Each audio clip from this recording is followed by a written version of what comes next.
Neighbors kept hearing an ice cream truck melody after midnight, always the same route, always the same time, yet no one ever saw a truck. And then, one of the kids disappeared. And hey, before we jump in, where are you watching from? And what time is it over there right now? I'm genuinely curious, so drop it down in the comments. All right, if you're ready, let's get into it. The Carter family moved into Maple Grove in June of 2011. It was a picture-perfect neighborhood in southern Ohio, tree-lined streets, well-kept lawns, kids riding bikes until the streetlights came on, the kind of place where people still waved to their neighbors and left their garage doors open on warm evenings. Tom and Rachel Carter had 2 kids. Emma was 8 years old, and her younger brother Michael had just turned 6. They loved their new house. It had a big backyard and a swing set that the previous owners had left behind. Within a week, Emma and Michael had already made friends with half the kids on the block. Everything felt normal, safe, unremarkable in the best possible way. Then came the first Tuesday night in July. Rachel was in the kitchen around 11:30, finishing up the dishes from a late dinner. Tom had already gone upstairs to bed. The house was quiet, except for the sound of running water and the occasional creak of the old floorboards. Through the window above the sink, Rachel could see the empty street bathed in the orange glow of the street lamps. That's when she heard it. Faint at first, almost like a memory of a sound rather than the sound itself. It was music, tinny and distant, the familiar chime of an ice cream truck playing its looping melody. Rachel turned off the faucet and listened. The music was getting closer, slow and deliberate. She glanced at the microwave clock. 11:37. She felt a small flutter of confusion. Ice cream trucks didn't run this late. Everyone knew that. They came during the day when kids were outside playing, not at midnight when the whole neighborhood was asleep. She dried her hands on a dish towel and walked to the front window. The street was empty, but the music was still there. Clearer now. That cheerful, repetitive tune that every ice cream truck in America seemed to play. It sounded wrong at this hour. Out of place. Like hearing Christmas music in the middle of summer. Rachel waited at the window for another minute, but no truck appeared. The music began to fade, moving away down some parallel street, she assumed. She shook her head, made a mental note to mention it to Tom in the morning, and went upstairs to bed. She didn't think much of it. Not yet. 3 nights later, it happened again. Same time, same music. This time, Tom heard it too. He got out of bed and went to the window, pulling back the curtain just enough to look outside. The street was dark and still. No truck, no headlights, just that distant melody drifting through the summer air like something out of a dream. Tom checked on the kids, both sound asleep. He went back to bed and told Rachel it was probably just someone's radio or a prank, maybe a teenager driving around with the windows down playing the sound through their car speakers. Rachel agreed. It made sense. But neither of them could quite shake the strangeness of it. By the second week of July, other people in the neighborhood had heard it too. Diane Foster, who lived 4 houses down, mentioned it at the grocery store. She told Rachel she'd heard the ice cream truck music 3 nights in a row, always between 11:30 and midnight. Always moving through the neighborhood like it was searching for something. Diane said her husband Jeff had gone outside one night to see if he could spot it, but the street was empty. The music seemed to come from everywhere and nowhere at once. Another neighbor, an older man named Carl Brewer, said he'd heard it too. Carl had lived in Maple Grove for 30 years. He'd never heard an ice cream truck after dark. Not once. He said it gave him the creeps. By late July, the midnight ice cream truck had become a recurring topic of conversation. People started joking about it. Some said it was a ghost truck. Others laughed and said it was probably just a glitch with someone's security system or a cheap speaker left on by accident, but no one could explain why it happened so consistently. Same time, same routes, night after night. Then the joke stopped. On the night of August 2nd, a 9-year-old boy named Tyler Novak went missing. Tyler lived on Ashwood Drive, 2 streets over from the Carters. He'd been playing video games in the basement while his parents watched TV upstairs. Around 10:15, his mother went down to tell him it was time for bed. Tyler wasn't there. The basement door that led to the backyard was open. Just a crack, enough to let in the warm night air. Tyler's mother called his name. No answer. She checked the backyard, the garage, the front yard. Nothing. By 10:30, she was panicking. By 11, the police were there. They searched the neighborhood all night, knocked on every door, checked every yard and every park within a 2-mile radius. Tyler's bicycle was still in the garage, his shoes were still by the front door. He'd left the house barefoot in his pajamas. He was gone. The next morning, flyers went up on every street lamp and telephone pole in Maple Grove. Tyler's face stared out from those flyers. Smiling. Freckled. Missing. And that night, the ice cream truck music played again. Rachel heard it at 11:42. She was lying in bed, unable to sleep. The sound drifted through the open window. That same cheerful melody. She felt her stomach tighten. Tom heard it too. He got up without a word and walked to the window. This time, he saw something. A shape moving down the street. Slow, deliberate. It was hard to make out in the dim light, but it looked like a van. White or maybe light gray. No headlights. It rolled past their house at a crawl, the music spilling out from somewhere inside. Tom's breath caught in his throat. The van stopped 3 houses down. The music continued playing. Tom watched as the vehicle sat there, idling silently. He couldn't see a driver. The windows looked dark, almost tinted. After about 30 seconds, the van began moving again. It turned at the corner and disappeared. Tom stood at the window for a long time after that. He didn't know what to think. Part of him wanted to call the police. But what would he even say? He saw a van playing ice cream truck music? That wasn't a crime. And with everything happening with Tyler Novak, the police had bigger things to worry about. But Tom couldn't shake the feeling that something was very wrong. The next day, he talked to Jeff Foster. Jeff said he'd seen the van too. 2 nights ago, same description.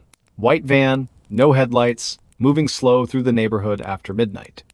Jeff said he'd tried to follow it in his car, but by the time he got outside and started the engine, the van was gone. Jeff had a theory. He said he thought someone was casing the neighborhood, looking for easy targets, houses with unlocked doors or open windows, maybe even looking for kids. Tom felt his skin go cold. That evening, he made sure every door and window in the house was locked. He told Emma and Michael not to go outside after dark, not even into the backyard. Rachel thought he was being paranoid, but she didn't argue. Not with Tyler still missing. On August 5th, the police found something. A man walking his dog in the woods behind the elementary school discovered a small pile of children's clothes. Pajamas, a superhero t-shirt, cartoon character shorts. The clothes were folded neatly and placed on a flat rock just off the trail. There was no sign of Tyler. The discovery made the local news. Parents in Maple Grove started keeping their kids inside after dinner. Some families installed extra locks. A few people bought security cameras. The neighborhood that had felt so safe just 2 months ago now felt fragile, exposed. And every night, the ice cream truck music returned. It became a ritual, a haunting.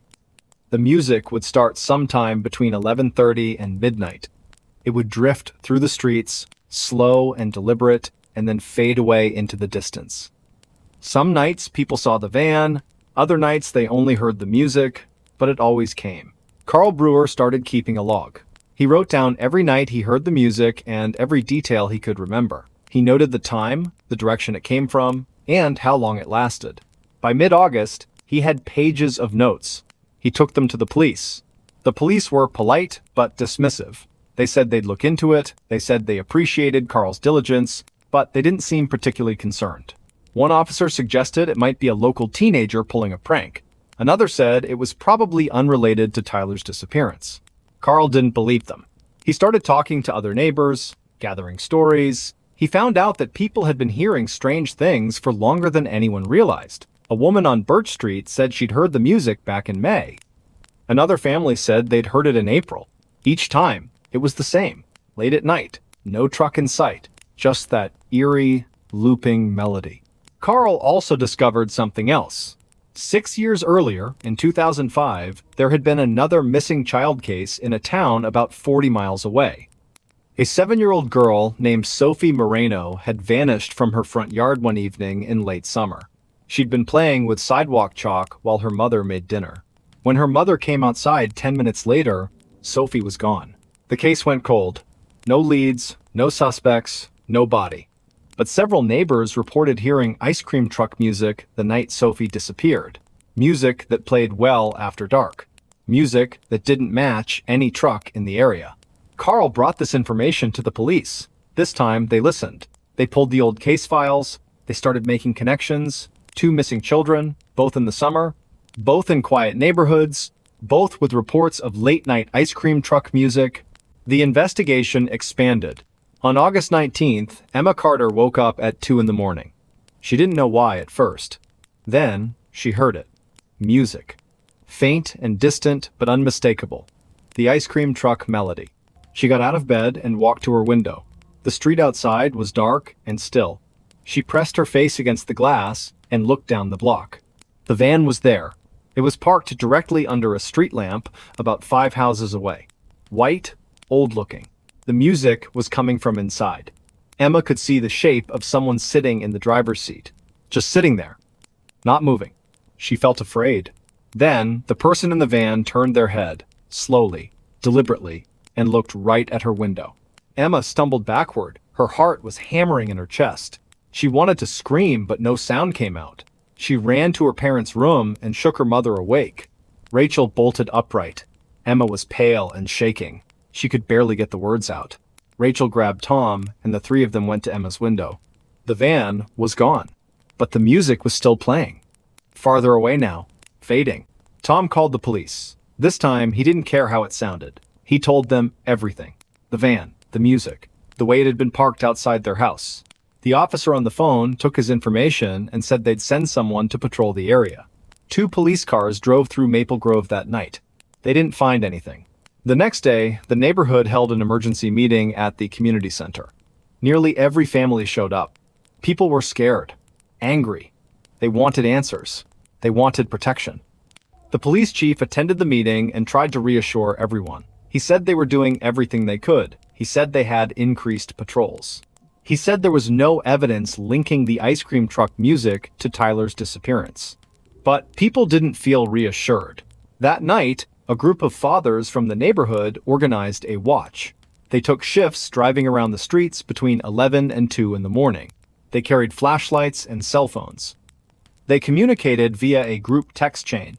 If anyone heard the music, they were supposed to report it immediately. At 11:53, Jeff Foster sent a message to the group. Music on Birch Street. White van heading south. 3 cars converged on the location. Tom Carter was one of them. He drove down Birch Street with his high beams on, scanning every driveway and side street. The music was audible even through his closed windows. That same cheerful tune. It sounded wrong. Corrupted. Then he saw it. The van was turning onto Oakwood Avenue. Tom accelerated and followed. The van moved slowly, like it wasn't trying to escape, like it didn't care that it was being followed.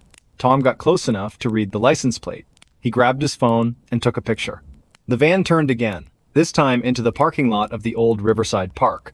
Tom followed. The park had been closed for years. The playground equipment was rusted and the bathrooms were boarded up.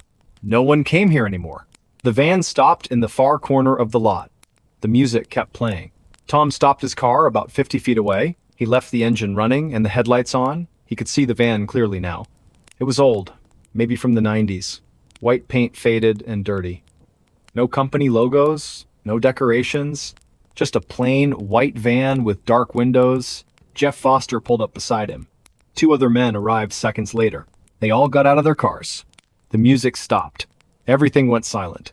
Tom felt his legs go weak. The 4 men stood there in the parking lot, staring at the van. No one knew what to do. No one wanted to get closer. Then, the van's back doors opened. Not all the way, just a few inches, enough to show a sliver of darkness inside. Tom pulled out his phone and called 911. The operator answered, and Tom started talking fast. He gave their location. He said they'd found the van. He said they needed police here, now. The back doors of the van swung open wider.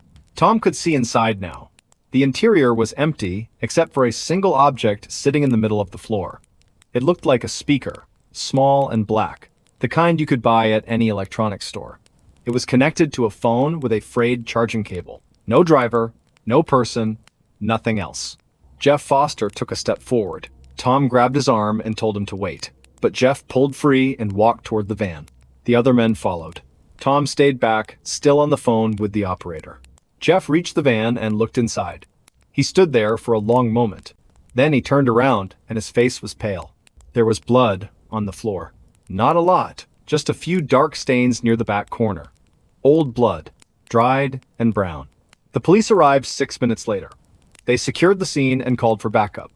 The van was registered to a man named Dennis Kowalski, 53 years old. He lived alone in a house on the outskirts of town. He had no criminal record, no red flags, nothing that would have raised suspicion. The police went to his house at 3 in the morning. Dennis answered the door in his bathrobe. He seemed confused, cooperative. He said he'd been home all night. He said his van had been stolen 2 weeks ago. He'd filed a report. The police confirmed it. There was a theft report on file dated August 7th. Dennis was brought in for questioning anyway. He answered every question calmly. He provided an alibi. He offered to take a polygraph. By morning, the police had no choice but to let him go. But they kept the van. Forensic teams spent 3 days going over every inch of it. They found the blood. It was human, type O positive. They found fibers, hair, fingerprints. They found a small collection of candy wrappers stuffed under the front seat. Wrappers from brands that were popular with kids. They also found something else. Hidden in a panel behind the driver's seat was a small notebook. The pages were filled with addresses, street names, times, all written in neat, careful handwriting. The addresses were from 3 different towns. Maple Grove was one of them. The town where Sophie Moreno had disappeared was another. The third town was in Pennsylvania, a place called Brookside. The police contacted the authorities there and asked if there had been any missing children cases in recent years. There had been. A 10-year-old boy named Lucas Brennan had vanished in the summer of 2009. He'd been riding his bike near his house when he disappeared. No witnesses, no leads. And several neighbors had reported hearing ice cream truck music late at night in the weeks leading up to his disappearance.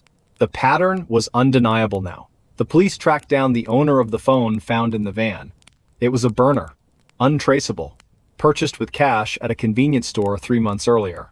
The only thing on it was a single audio file. The ice cream truck melody, set to loop endlessly. Dennis Kowalski maintained his innocence. He said someone must have stolen his van and used it for whatever horrible things they'd done.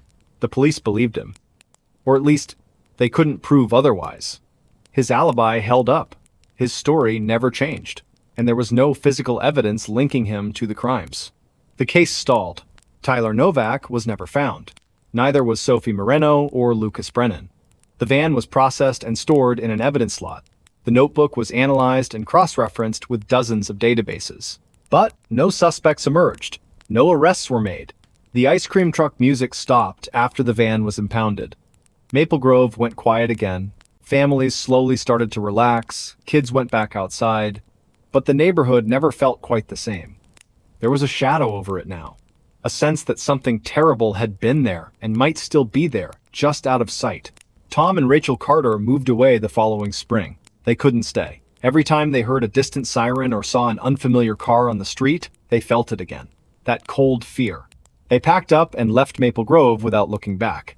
Carl Brewer kept his notebook. He continued to research. He found 7 other cases across the Midwest. All small towns. All missing children. All with reports of late-night ice cream truck music. He sent his findings to the FBI. They thanked him for his time and said they'd look into it. Years passed. In 2016, a hiker found human remains in a remote section of woods in southern Ohio. The remains were small. A child. Forensic analysis eventually identified them as Tyler Novak. He'd been dead for years. Cause of death was inconclusive due to decomposition, but investigators found evidence of trauma. The case was reopened. But by then, the trail was cold. Too much time had passed. Too many leads had dried up. Dennis Kowalski died in 2018. Heart attack. He took whatever secrets he had to the grave. The ice cream truck was eventually auctioned off at a police surplus sale. A man from Indiana bought it for $500. He planned to restore it and use it for his catering business. 6 months later, he reported it stolen. It was never recovered. And in towns across the Midwest, people still report hearing it sometimes. Late at night, when the streets are empty and the world is asleep, that cheerful, looping melody drifting through the darkness. Some people say it's just an urban legend, a ghost story that got out of hand. But others know better. They lock their doors, they check on their children, and they listen. because the music never really stopped. It just moved on. A little girl vanished in Orlando. For 31 days, her mother said nothing, and when the truth finally appeared, it shocked the entire country. 10-second opening short, slow, natural. Before we begin, let's settle in. Where are you watching from, and what time is it there right now? So, let's start from the beginning. The morning of June 16th, 2008, started like any other morning in Orlando, Florida. The sun rose over the suburbs, children played in backyards, families gathered for breakfast, but inside one small house on Hope Spring Drive, something had already gone terribly wrong. Casey Anthony was 22 years old that summer. She lived with her parents, George and Cindy Anthony, in a quiet neighborhood where everyone knew everyone else. Casey had a daughter named Kaylee, a bright-eyed little girl who had just turned 2 years old in August of 2005. Kaylee had dark hair and a smile that could light up a room. She was the kind of child who brought joy to everyone she met. Her grandparents adored her. The neighbors loved seeing her play in the front yard. She was innocent, trusting, and full of life. But on that June morning, Kaylee Anthony was nowhere to be found. For 31 days, Casey told no one that her daughter was missing. 31 days passed while she went to parties, got a tattoo that read Bella Vita, and stayed with her boyfriend, Tony Lazzaro. She posted photos on social media, smiling at the camera, living what appeared to be a carefree life. During those 31 days, her parents asked about Kaylee repeatedly. Casey had an answer every time. The little girl was with the nanny, she said. A woman named Zenaida Fernandez Gonzalez was watching her. Casey called her Zanny the nanny. Sometimes she said they were at the beach, other times she claimed they went to Disney World or were staying with friends. Everything seemed fine on the surface. But beneath that surface, something dark was festering. Cindy Anthony grew suspicious as the days wore on. She had not seen her granddaughter in over a month. Every time she asked, Casey had another excuse. The nanny took Kaylee to the beach. They went to the theme park. They were at a friend's house. The lies piled up like stones in a well, each one sinking deeper into darkness. Cindy tried calling Casey constantly, demanding to speak to Kaylee. Casey always had a reason why that was not possible. The child was sleeping. They were in a noisy place. The phone battery was dying. George Anthony, Casey's father, also sensed something was wrong. He was a former police officer who had worked in law enforcement for years before retiring. His instincts told him that his daughter was hiding something, but he wanted to believe her. He wanted to trust that his granddaughter was safe and happy somewhere with this mysterious nanny. On July 15th, 2008, Cindy finally had enough. She had received a letter from a towing company saying that Casey's car had been impounded from an apartment complex parking lot. The car had been sitting there for weeks, abandoned. When Cindy and George went to pick up the vehicle, a horrific smell hit them the moment the trunk was opened. George had been a police officer years before. He recognized that smell instantly. It was the unmistakable odor of human decomposition. A quiet moment passed. Cindy drove the car home anyway. She cleaned it. She tried to convince herself that the smell came from rotting garbage in the trunk. She found a bag of trash and focused on that explanation. But deep down, she knew better. That evening, after calling Casey's friends and getting nowhere, she tracked her daughter down at Tony Lazzaro's apartment and dragged her home. The confrontation that followed would change everything. "Where is Kaylee?" Cindy demanded. Casey repeated the same story she had been telling for weeks. The nanny had her, but this time, Cindy would not accept that answer. She grabbed the phone and called 911. On that call, which would later be played in courtrooms across the country, Cindy said something chilling. She told the operator that her daughter's car smelled like there had been a dead body in it. She also stated that she had not seen her granddaughter in 31 days and that her daughter had given her nothing but lies. The police arrived at the Anthony home that night. They questioned Casey for hours. Her story began to unravel immediately. She claimed that Zenaida Fernandez Gonzalez, the nanny, had kidnapped Kaylee 31 days earlier from a park. She said she'd been conducting her own investigation, trying to find her daughter on her own. She gave police an address where the nanny supposedly lived at the Sawgrass Apartments. When officers went to check, they found an empty apartment that had been vacant for months. No one by that name had ever lived there. Nothing Casey said could be verified. The phone numbers she provided did not exist. The people she named could not be found or had never met Kaylee. Her place of employment, Universal Studios, where she claimed to work as an event coordinator, had no record of her ever being employed there. In fact, Casey had been fired from Universal years earlier. Everything was a lie built upon another lie. When detectives took her to Universal to show them her office, she led them through the hallways before finally admitting she did not work there. She had made it all up. As investigators dug deeper, they discovered something even more disturbing.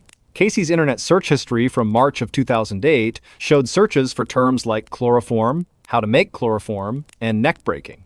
She had also searched for information about household weapons. Someone using her computer had visited a website about chloroform 84 times. These searches had been conducted in the months before Kaylee disappeared. The computer forensics revealed a pattern of someone researching ways to sedate or harm another person. The case exploded across national media. Every news channel covered the story. People across the country became obsessed with finding out what happened to little Kaylee Anthony. Volunteers searched parks, forests, and waterways around Orlando. They held vigils and prayer circles. The face of the missing toddler appeared on billboards and milk cartons. Thousands of people donated time and money to the search efforts. The case became one of the most publicized missing child investigations in American history.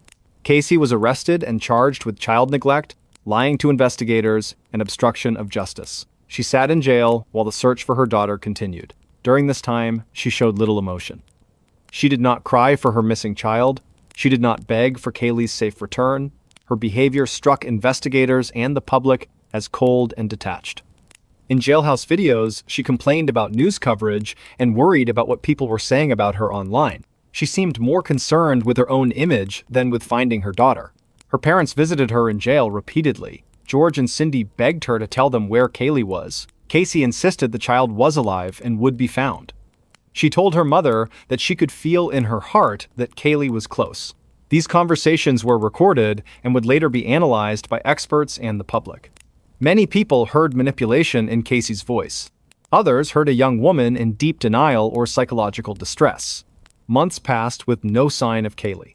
Then, on December 11, 2008, a utility worker named Roy Kronk was checking a wooded area near the Anthony home. He had actually called police about this same location back in August, saying he saw something suspicious, but officers had not thoroughly searched the area at that time. The responding deputy had looked briefly but found nothing. Now, in December, Roy returned to the spot while working in the area. Something still did not feel right to him. What he found would haunt him forever. Hidden in the palmetto brush, less than a quarter mile from the Anthony house, Roy discovered a small skull. It was wrapped in a blanket and placed inside a laundry bag.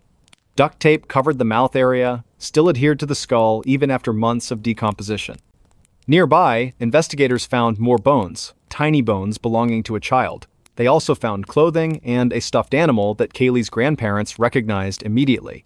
The shirt said, "Big Trouble Comes Small" on it. Cindy remembered that shirt. She had bought it for Kaylee. The remains were identified through DNA testing. Kaylee Marie Anthony had been dead since the summer.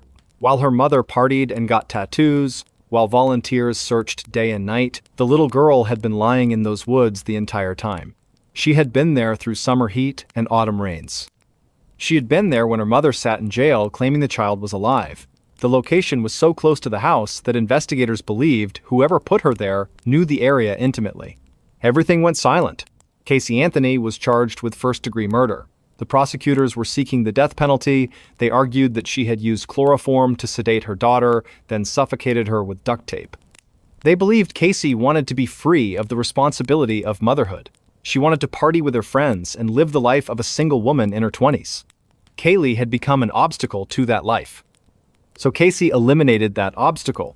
The prosecution painted a picture of a selfish, narcissistic young woman who valued her social life more than her own child. The defense team, led by attorney Jose Baez, told a completely different story. They claimed that Kaylee had accidentally drowned in the family pool on June 16, 2008. They alleged that George Anthony, Casey's father, had found the body and helped cover up the death. They painted Casey as a victim of sexual abuse who had been trained by her father to lie and hide the truth. The drowning was an accident, they insisted, and the cover-up was driven by panic and years of dysfunction. According to this narrative, George had molested Casey since childhood, teaching her to hide secrets and smile through trauma.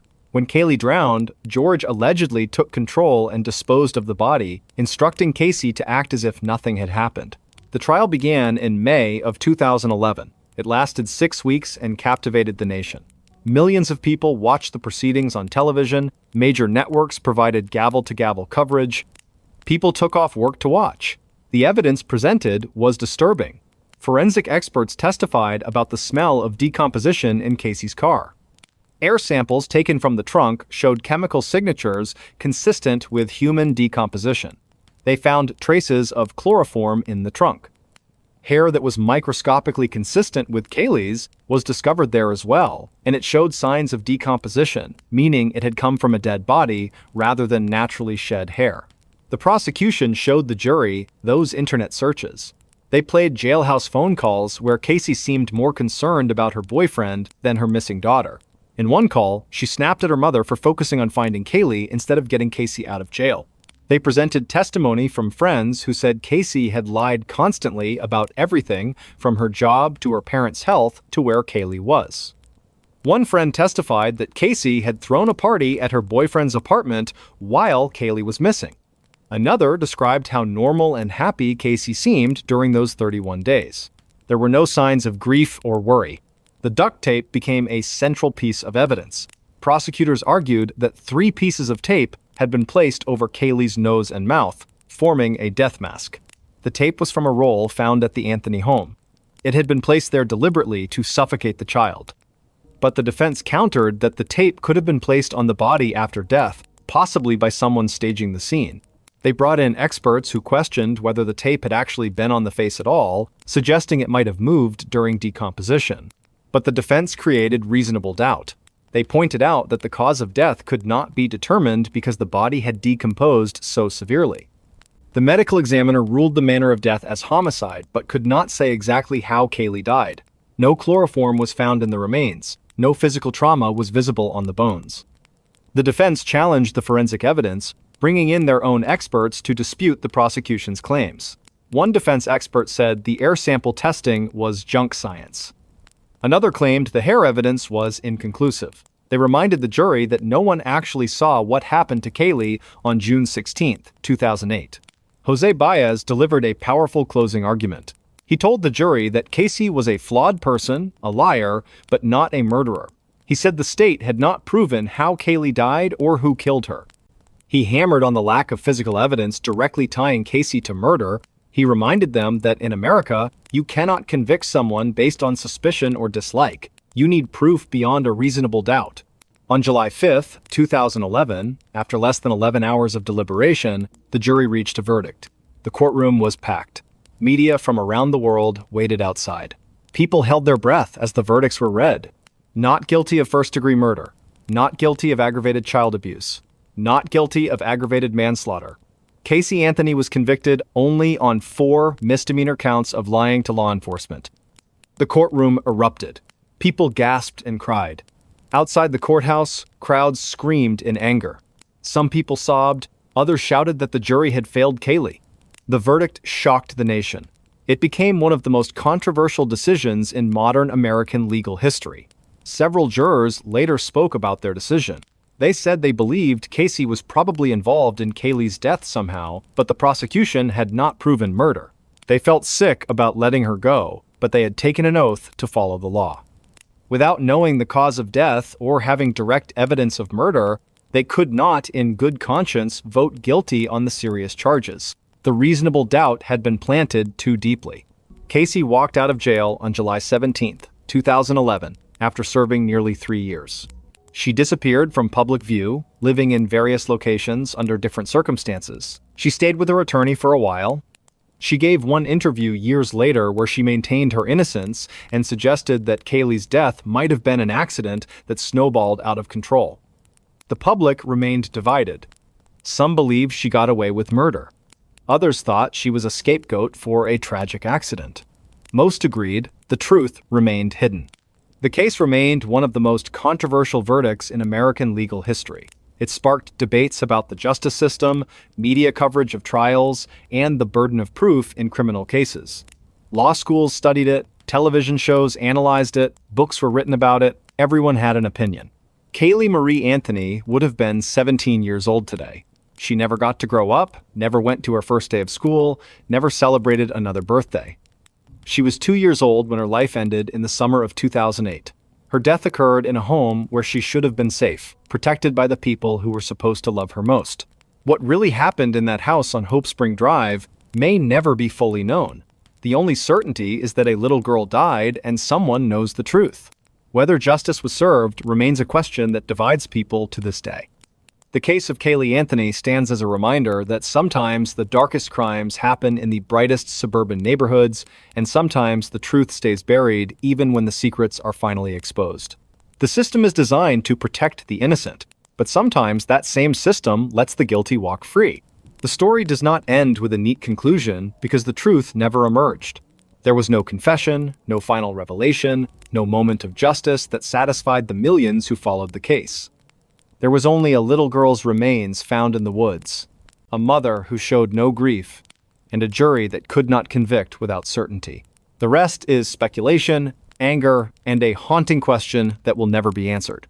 In December 2009, Susan Powell vanished from her Utah home without a trace.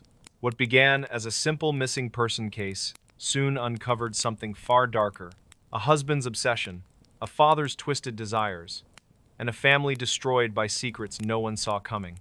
This is the vanishing of Susan Powell, a story of love, control, and unspeakable evil hidden behind suburban walls. Hey everyone, welcome to the channel. I want to ask, where are you watching from right now? And what time is it there? Drop it in the comments. I want to see how far this story reaches. Now let's begin the story. In the quiet suburban streets of West Valley City, Utah, the winter of 2009 began like any other.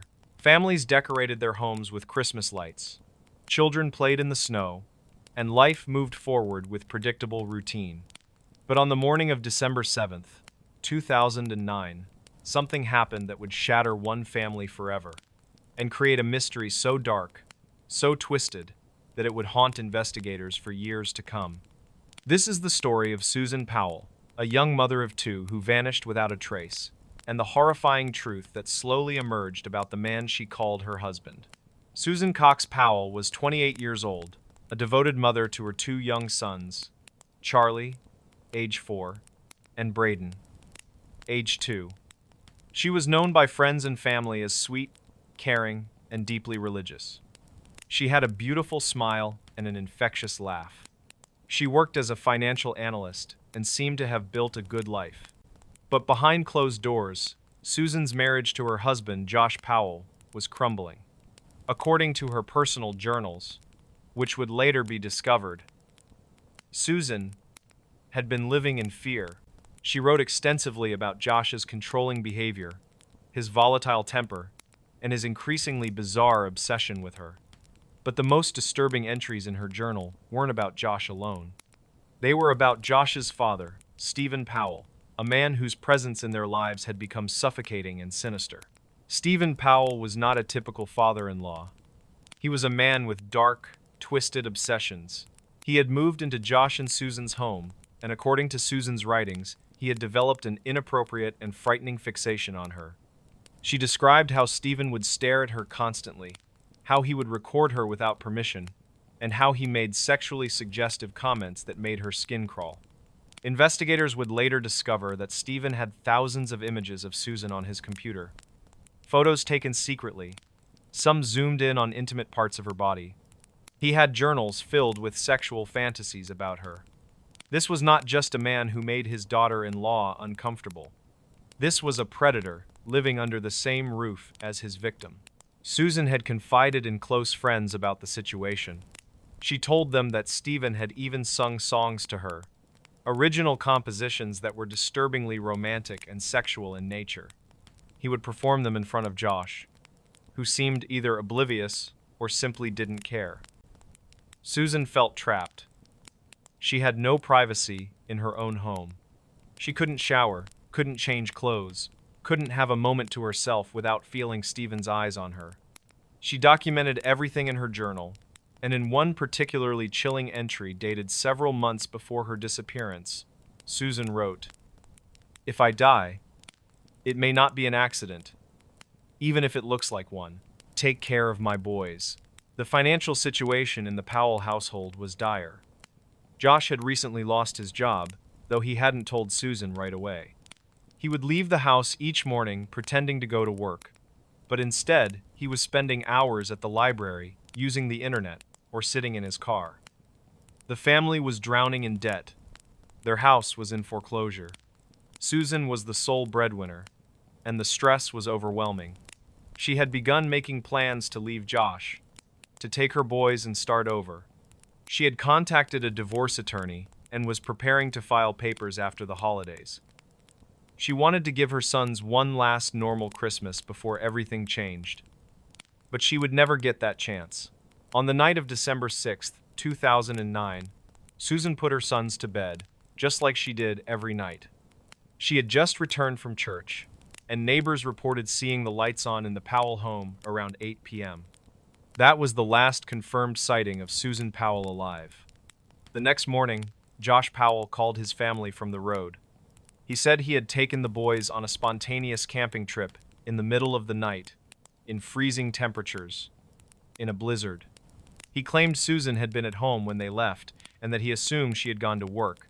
But when Susan's coworkers called the police to report she hadn't shown up, officers went to the Powell home. What they found was chilling. The house was locked from the outside. Inside, 2 industrial fans were running in the living room, pointed at a wet spot on the couch. The spot smelled strongly of cleaning chemicals. In the kitchen, police found Susan's purse, her wallet, her phone, and her identification. No woman leaves for work without those items. In the garage, they discovered something even more disturbing. The handle of a snow shovel was wet, and there was a small spot of blood. Josh Powell's story was falling apart, and fast. When police questioned him about the so-called camping trip, his story made no sense. He claimed he took his 2 toddlers camping at 12:30 a.m. in sub-zero temperatures during a snowstorm. He said he thought it was Sunday, not Monday, and that's why he didn't realize Susan would have work. But his sons, when gently interviewed, told a very different story. Little Charlie said that Mommy had gone camping with them. He said Mommy was in the trunk of the car. The police immediately named Josh Powell as a person of interest, though they didn't have enough evidence to arrest him. They began building their case methodically. They searched the Powell home from top to bottom. They found disturbing evidence of Josh's state of mind in the weeks before Susan disappeared. His computer search history revealed queries about natural disasters, how to hide bodies, abandoned mines in Utah, and the Simpson Springs area, a remote desert location about 75 miles southwest of Salt Lake City. They also found evidence that Josh had been selling Susan's belongings on Craigslist, including her wedding ring, while she was still missing. When confronted, Josh claimed Susan had given him permission to sell her things. It was a lie that no one believed. The camping site Josh claimed to have visited was examined by investigators. It was in the freezing wilderness of the Simpson Springs area. The story made no sense. Why would anyone take 2 toddlers camping in sub-zero temperatures in the middle of the night? Josh said he wanted to roast marshmallows and look at the stars. But the night in question had been overcast with heavy snow. There were no stars to see. When police processed Josh's vehicle, they found disturbing evidence. There was a large tarp in the back with Susan's blood on it. There were also traces of accelerant, suggesting Josh had attempted to destroy evidence by burning something. Most damning of all, cadaver dogs alerted to the scent of human decomposition in the cargo area of the vehicle. For years, Josh Powell maintained his innocence. He moved back to Washington State to live with his father, Stephen. He hired lawyers, did media interviews, and played the role of the grieving, confused husband. But investigators were building a case. They discovered that Josh had taken out a significant life insurance policy on Susan just months before her disappearance. They found evidence that he had withdrawn money, stopped going to work, and had researched how to hide bodies. His computer search history was damning, with queries about deserts, abandoned mine shafts, and decomposition. Then, In a shocking turn, Stephen Powell was arrested, not for Susan's disappearance, but for voyeurism and possession of child pornography. When police raided his home, they found the sickening evidence of his obsession with Susan and with young girls in the neighborhood. He was sentenced to prison, and Josh lost custody of his sons. The discovery of Stephen Powell's depravity opened a window into the Powell family that was more disturbing than anyone could have imagined. Stephen had been secretly recording Susan for years. He had installed hidden cameras in the bathroom. He had taken photographs of her through windows. He had compiled thousands of images, which he stored on multiple hard drives and USB drives hidden throughout his home. But it wasn't just Susan. Stephen had also been photographing neighbor girls, some as young as 8 years old, through their windows as they changed clothes or bathed. He had videos of them playing in their yards, zoomed in on their bodies. The man was a predator of the worst kind, and he had been living in the same house as Susan and her children for months. During the investigation of Stephen's home, police also found evidence that Josh had been there on December 6th and 7th, despite initially claiming he had been camping. Cell phone records showed his phone pinging off towers near his father's house in Washington, over 800 miles away, on December 7th. This was a critical piece of evidence. It meant Josh had lied about his timeline. It meant he had driven through the night, possibly with Susan's body, to dispose of evidence. Investigators began searching mining areas between Utah and Washington, focusing on abandoned mine shafts that matched Josh's internet searches. They found nothing. Susan's body remained missing. The boys, Charlie and Braden, were placed in the care of Susan's parents, Chuck and Judy Cox. The Coxes were devastated by their daughter's disappearance, but they threw themselves into caring for their grandsons. The boys were traumatized. They had nightmares. They would ask where Mommy was. And slowly, in the safety of their grandparents' home, they began to reveal pieces of what had happened that night. Charlie told his grandparents that Mommy and Daddy had a big fight. He said Daddy hurt Mommy. He said they went on a trip and Mommy was in the trunk and she didn't wake up.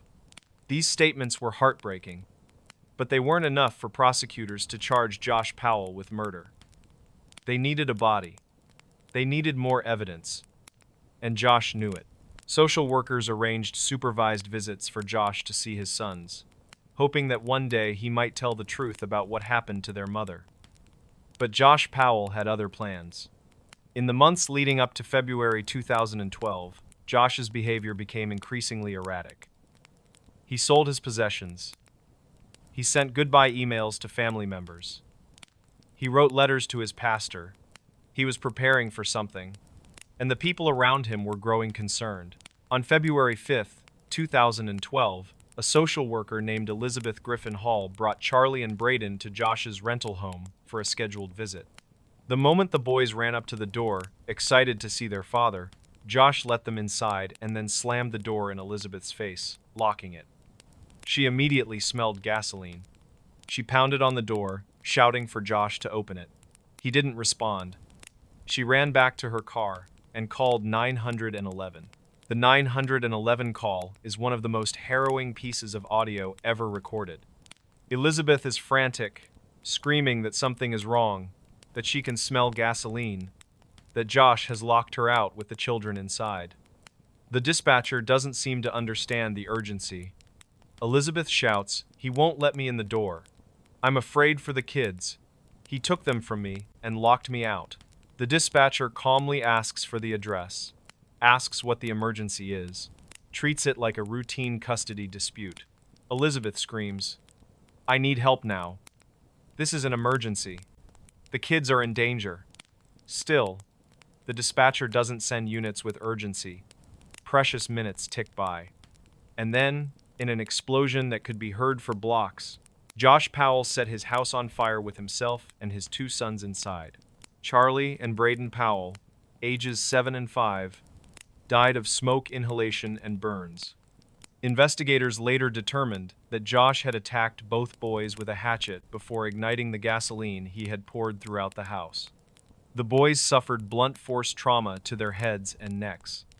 They were injured, bleeding, and terrified when the fire started.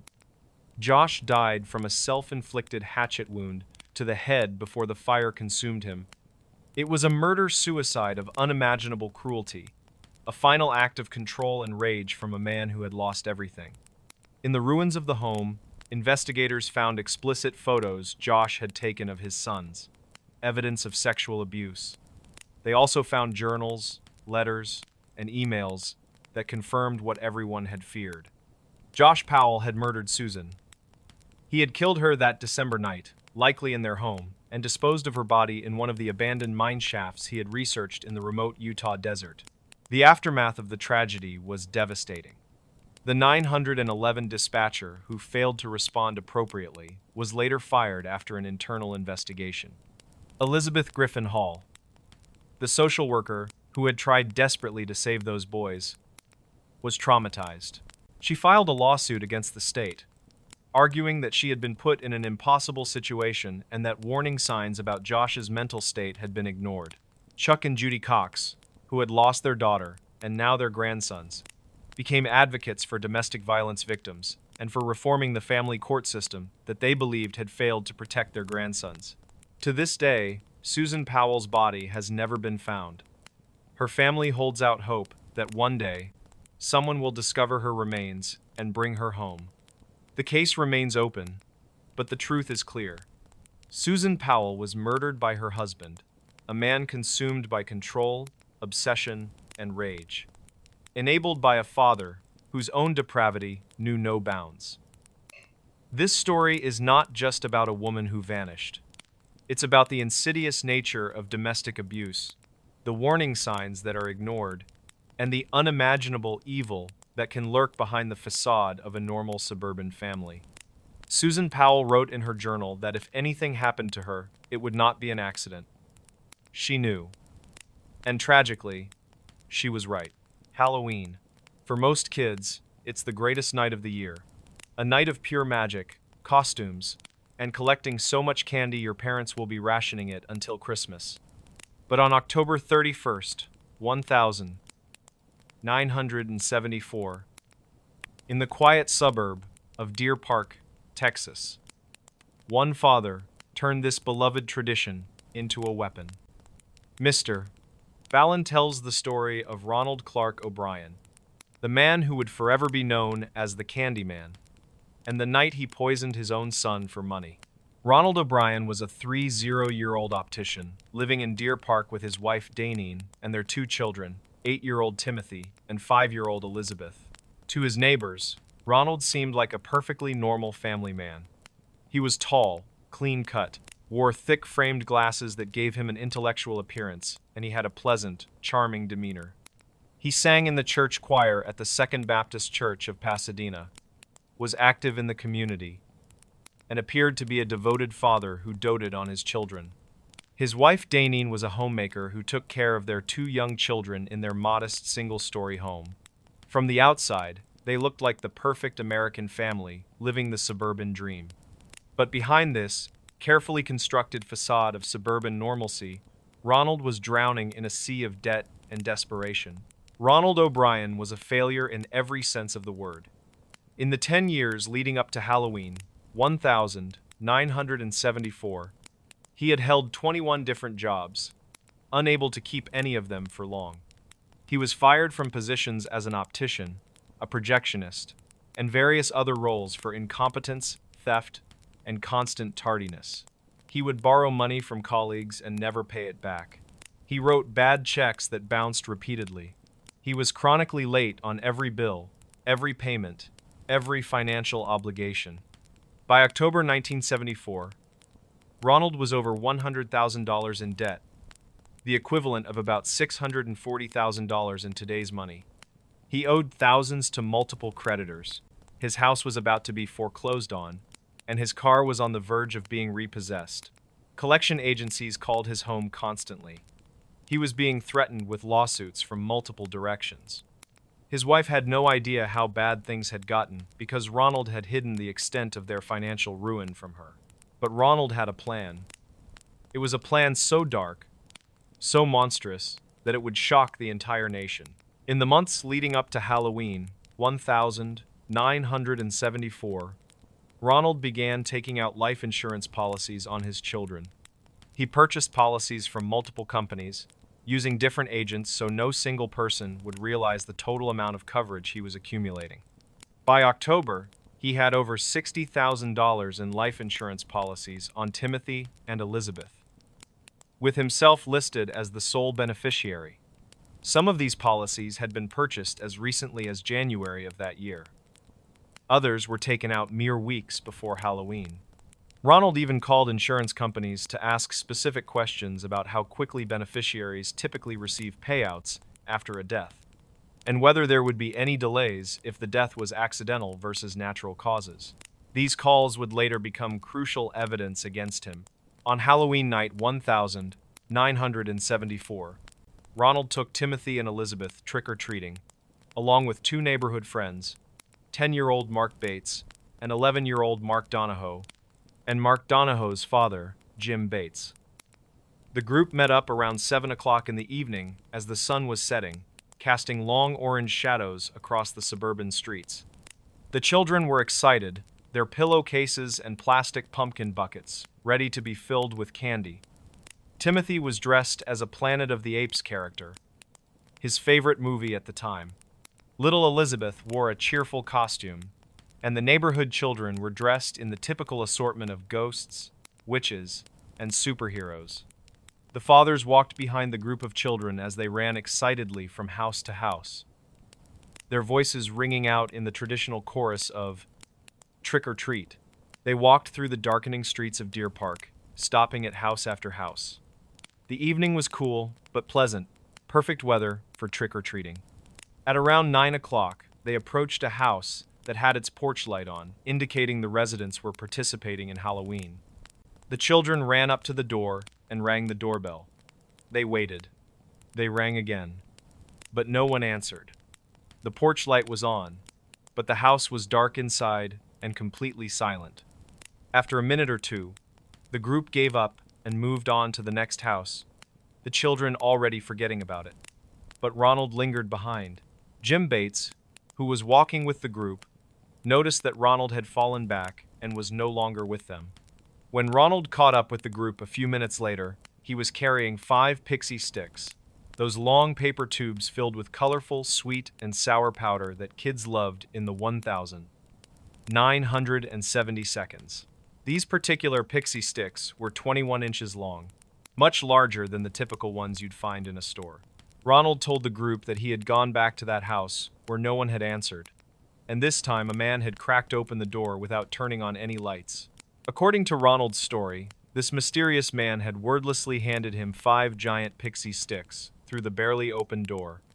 Ronald said he only saw the man's arm, which he described as hairy, reaching out from the darkness of the house to hand him the candy. The man said nothing, gave him the candy, and closed the door. It was a strange story, but in the excitement of Halloween night, no one thought much of it. Ronald said the man must have been busy or shy about his appearance. He distributed the pixie sticks, giving one to Timothy, one to Elizabeth, one to 10-year-old Mark Bates, and one to 11-year-old Mark Donahoe. He saved the 5th one to give to a boy from his church later. When they returned home around 9:30 in the evening, the children dumped their candy on the floor and began sorting through their treasures. The annual ritual of separating the good candy from the disappointing candy. Timothy was tired but happy, his pillowcase filled with chocolates, gum, and various sweets. He asked his father if he could eat some of his candy before bed. Most parents would say, "No, it's late. You've had enough sugar. Brush your teeth and get to bed." But Ronald not only said yes, he specifically encouraged his son to eat the pixie sticks. He told Timothy it was a special treat, a really good one that he should eat right away. Timothy grabbed the giant pixie sticks and tried to open it, but he couldn't.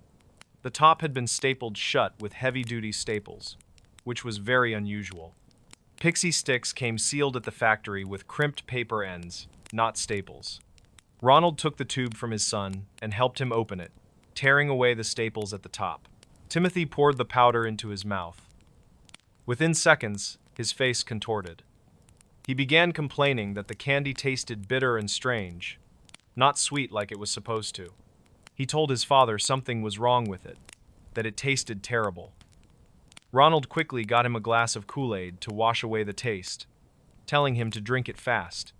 Timothy gulped down the drink and then went upstairs to brush his teeth and get ready for bed. His mother, Daneen, was downstairs. Minutes later, she heard a horrible sound coming from the bathroom. It was a sound no parent should ever have to hear, a gasping, choking, convulsing sound. She ran upstairs to find her son, lying on the floor of the bathroom. Timothy was convulsing violently, his small body racked with spasms. Foam was pouring from his mouth. He was vomiting and gasping desperately for air, his eyes wide with terror and confusion. Daneen screamed for Ronald. They called an ambulance, and Ronald began performing CPR on his son. But Timothy's lips were already turning blue. The ambulance arrived within minutes and rushed Timothy to the hospital. But by the time they reached the emergency room, 8-year-old Timothy O'Brien was dead. He had died less than an hour after eating the pixie sticks his father had given him. The cause of death was not immediately clear. The doctors were baffled. The boy had been perfectly healthy. He had no known allergies, no medical conditions. He had simply eaten some Halloween candy and collapsed. They suspected poisoning, but they needed to wait for toxicology results. The autopsy would reveal the horrifying truth. The pixie sticks that Timothy had eaten was laced with a massive dose of potassium cyanide, enough to kill 3 full-grown adults. Someone had opened the top 2 inches of the 21-inch candy tube, carefully poured out the original powder, replaced it with pure cyanide, and then resealed it with staples to hide the tampering. Whoever had done this knew exactly what they were doing. This was not a random act. This was premeditated murder. The police immediately began investigating, and their focus quickly turned to the story Ronald had told about the house where he claimed to have received the candy. Ronald was cooperative, even helpful. He volunteered to take the police to the house and help them identify it. But there was a problem. Ronald led police to the home 3 separate times over the course of the investigation, and each time he pointed to a different house. He seemed confused about which house it had been, despite the fact that it had only been a few days since Halloween. Finally, they settled on a specific home. The house belonged to a man named Courtney Melvin, an air traffic controller at William P. Hobby Airport. Police interviewed Melvin and investigated his background thoroughly. But Melvin had an ironclad alibi. Over 200 people, including his supervisor, co-workers, and time-stamped records, confirmed that Courtney Melvin had been at work at the airport from the afternoon of October 31st until 11 o'clock that night. He had been in the control tower managing air traffic during the exact time trick-or-treaters would have been at his house. He couldn't possibly have been the one who gave Ronald the candy. In fact, Melvin's house had been completely dark on Halloween night because no one was home. He and his wife didn't participate in Halloween that year specifically because they knew they'd both be at work. The mysterious, hairy-armed man who handed out poison in the dark didn't exist. Ronald had made him up. As detectives dug deeper into Ronald's life, they discovered a financial motive so obvious it was shocking. Ronald had recently taken out multiple life insurance policies on both of his children, totaling over $60,000, an enormous sum in 1974. Some of these policies had been purchased in January, others in the spring, and some as recently as just weeks before Halloween. Ronald had also made multiple phone calls to insurance companies in the weeks before Halloween, asking very specific questions about payouts, about how quickly beneficiaries receive money, about whether there would be investigations or delays, and about whether the payout would be the same if the death was accidental versus natural. These calls had been logged and recorded by the insurance companies. The police were able to recover the other 4 pixie sticks that Ronald had distributed that Halloween night. None of the other children had eaten theirs, which undoubtedly saved their lives. 10-year-old Mark Bates had been unable to open the heavy staples and had set it aside. 11-year-old Mark Donahoe's parents had thrown it away before he could eat it. Elizabeth's was found still in her trick-or-treat bag, unopened. The 5th pixie sticks, which Ronald had given to a boy from church, was also recovered. When police tested all 5 tubes, they found that every single one had been tampered with in the exact same way. All 5 had been opened, emptied, filled with lethal doses of potassium cyanide, and resealed with staples. This meant that Ronald's plan had been to kill multiple children to make it look like the work of a random madman, a Halloween psychopath who was randomly poisoning candy. But only Timothy, Ronald's own son, the one with the life insurance policies, had been specifically encouraged by his father to eat the candy before bed. When police investigated where the cyanide had come from, they discovered that Ronald had been asking colleagues and acquaintances about where to buy cyanide in the weeks before Halloween. He had told people he needed it to kill rodents at work. One chemical supply company confirmed that a man matching Ronald's description had inquired about purchasing potassium cyanide, but had not completed the transaction when told he would need to fill out paperwork and provide identification. The most damning testimony came from Ronald's own family members. His sister-in-law and brother-in-law told police something that made their blood run cold. They said that on the day of Timothy's funeral, while the family was still grieving, while Daneen was sobbing over the loss of her child, Ronald had already begun talking casually about the insurance money. He discussed how he would use the payout to take a long vacation, buy a new car, and purchase luxury items. He seemed not grief-stricken, but excited about his sudden windfall.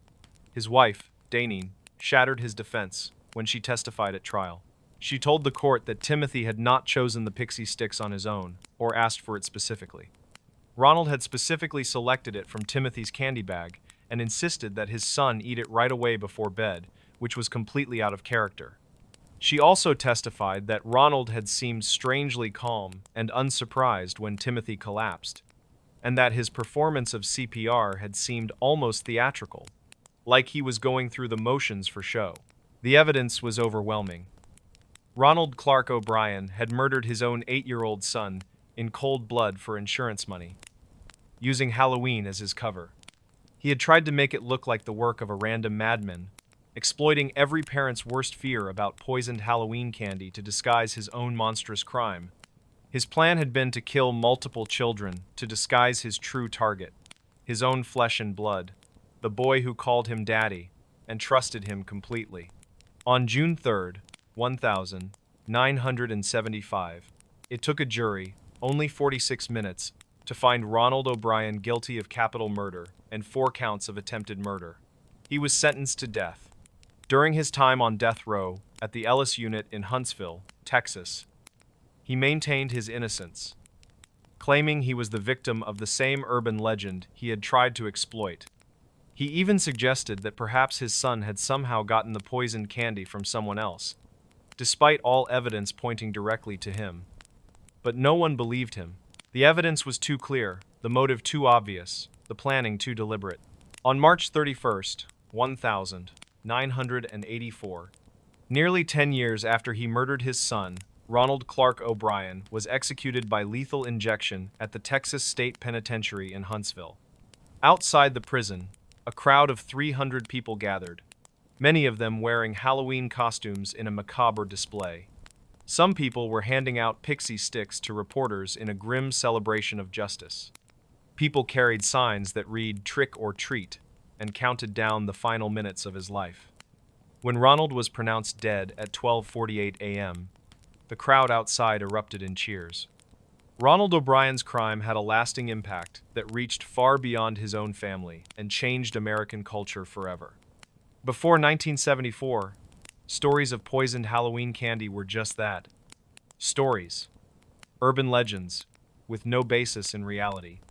Parents would tell children to be careful, but it was mostly superstition. There had never been a verified case of a stranger randomly poisoning Halloween candy. But after Timothy O'Brien's murder, those fears became real. Parents across America began inspecting their children's candy with paranoid intensity. Hospitals started offering free X-ray services on Halloween night to check treats for hidden razors or needles. Many neighborhoods began organizing supervised trick or treating events in community centers instead of door-to-door visits. Some communities banned trick or treating altogether. The carefree innocence of Halloween in America was forever changed. Ronald O'Brien earned a nickname that would outlive him and become part of true crime folklore: the Candyman. And more specifically, the man who killed Halloween. The most horrifying part of this story is not that it happened on Halloween, or that it involved poisoned candy, or even that the victim was a child. The most horrifying part is that the monster in this story was not a stranger lurking in the shadows, not some unknown predator taking advantage of the holiday's chaos. The monster was a father who looked his own son in the eye, helped him open a piece of candy he knew was filled with poison, watched him eat it, and then acted surprised when the poison did exactly what he knew it would do. Timothy O'Brien trusted his father completely, the way all children trust their parents. He had no reason not to, and that trust, that pure, innocent trust, was repaid with murder. Before we begin, tell me where you're watching from and what time it is there, because time matters on this road. If you like your stories strange, dark, and mysterious, you're in the right place. Tonight we're headed to a flat slice of America where the sky feels too big and the land doesn't give you much to hold on to western Ohio into eastern Indiana. Cornfields, drainage ditches, a turnpike that runs so straight it feels like a decision you made hours ago and can't take back. Out here there's an exit people talk about in the way you talk about a bad dream, trying to be casual, failing. By daylight it isn't there. No ramp, no sign, no merge lane. But after midnight, when the temperature drops and the road hum settles into your bones, a green rectangle appears in your high beams. Exit 41B, white letters. Arrow right. The locals call it Lost Prairie. The map doesn't. Our story follows a woman named Jordan Pike, 30, night shift nurse. Strong stomach, steady hands, the kind of person who can talk a stranger through a panic attack with just a voice and a cup of water. She was coming home from a double at the county hospital, eyes sandy, scrubs smelling like disinfectant and old coffee. It was 2:06 a.m., an hour she knew well. The turnpike was empty except for the occasional semi whispering past like a thought you weren't ready to have. A patch of fog slid across the asphalt. Then another. Jordan turned off the podcast she wasn't hearing anyway. The radio clicked, scanned, found nothing but a weather station murmuring about a temperature inversion and localized ground haze. She cracked her window. Cold air pushed in, heavy with cut hay and something sweeter, like fruit that's 2 days past ripe. The first sign appeared so gradually it felt like it had been there the whole time. Exit 41B, Lost Prairie, 1 mile. Jordan frowned. She knew this stretch. She knew every diner, every billboard for fireworks and fireworks attorneys. She did not know Lost Prairie. It was all fields out there, a fence line, a row of windbreak trees leaning the same way year after year. Half a mile later, another sign. White arrow. Services icons. Gas. Food. Lodging. You don't exist, she said to no one, half laughing at herself. She could have used the gas, though. Quarter tank. Enough. Probably. The next real exit was 12 miles east. She told herself she would pass it. She told herself she was tired, that brains invent things when they're low on glucose and lower on sleep. And then the ramp appeared on the right shoulder, widening, guardrail gleaming, that polite slope down into dark. Jordan signaled because that's who she is. She took the ramp. The turnpike fell away behind her with a long exhale. At the bottom, she met a stop sign that reflected too hard. The letters were too clean, like no bug had ever decided to die there. Ahead, a 2-lane cut east-west. To the right, a gas station glowed white and silent. A small motel squatted beside it. Single story, doors painted that particular tan only motels believe is comforting. A diner with a chrome smile was set back from the road, open, flickering in red, as if someone was pinching the wire. Jordan turned toward the light. The gas station looked like a stage set. Pumps wrapped in plastic that wasn't torn, just loose. The credit card screen on pump 3 displayed a blinking cursor that never advanced. The clerk's area was stocked and empty, the sort of empty that says, "I'll be right back," and then never is. Jordan walked to the door and tried it. Locked. She cupped one hand to the glass and looked in. A handwritten sign leaned against the register, the paper browned at the edges. Back in 10. Sure, she said softly. She checked her phone. 1 bar, then none. The clock ticked from 2:12 to 2:12. She could have left. Should have. The tank would make 12 miles. The turnpike was a left and a right away. Simple as heartbeat. But the diner's neon winked at her again, and she realized her hands were shaking. Food would fix that. Coffee would fix the rest. The diner door opened on the first push, little bell clearing its throat. Inside, everything wore a thin frosting of time, sugar shakers filmed over, a pie case holding 3 perfect slices that looked printed. The air smelled like warm toast and old pennies. A man stood behind the counter in a white shirt with a name tag that said LYLE in clean block letters. He wasn't young or old. He was the age of a thought you've had too many times. Kitchen's still hot, he said, like they'd been talking. Sit wherever. Jordan picked the end of the counter. It felt good to sit. The stool sighed. Lyle poured coffee without asking. The cup steamed like it was trying to say something. Rough night? He asked. Long, she said. I'm sorry. What town is this? I know the turnpike pretty well. Gottly. Lyle smiled a little, like he'd been waiting for the question all night. Lost Prairie, he said. You're safe here. That last part didn't sound like comfort. It sounded like permission. A woman in a corner booth looked up then, hair tied in a scarf, hands around her mug like she was holding a sleeping bird. She had the expression of someone listening to a song only she could hear. Behind her, the motel sign blinked in the window's reflection, and in the blink, its letters rearranged themselves into nothing, just red worms on glass. What's good? Jordan asked, because asking normal questions makes reality behave. It usually does. Grilled cheese, Lyle said. Tomato soup. Or pie. It's all warm. Soup, she said. And do you have quarters? The motel sign said laundry. And I need... She trailed off. She didn't need laundry. She just wanted to ask for the coin. The impulse came the way you sometimes want to pat a dog you don't know. Lyle slid 2 quarters across the counter. They were colder than the coffee mug. We trade square here, he said. You can settle up before you go. Jordan picked up 1 quarter. On the obverse, Washington wore a nick across his jaw like a pale scar. She didn't recognize the state on the reverse. The outline looked like a mistake. Where's everybody? She asked. Seems quiet. Depends when you ask, Lyle said. You coming off the pike? Yeah. Lyle nodded like that meant something. Road's been hungry, he said. Fog pulls people sideways. You found the right place to step out of it.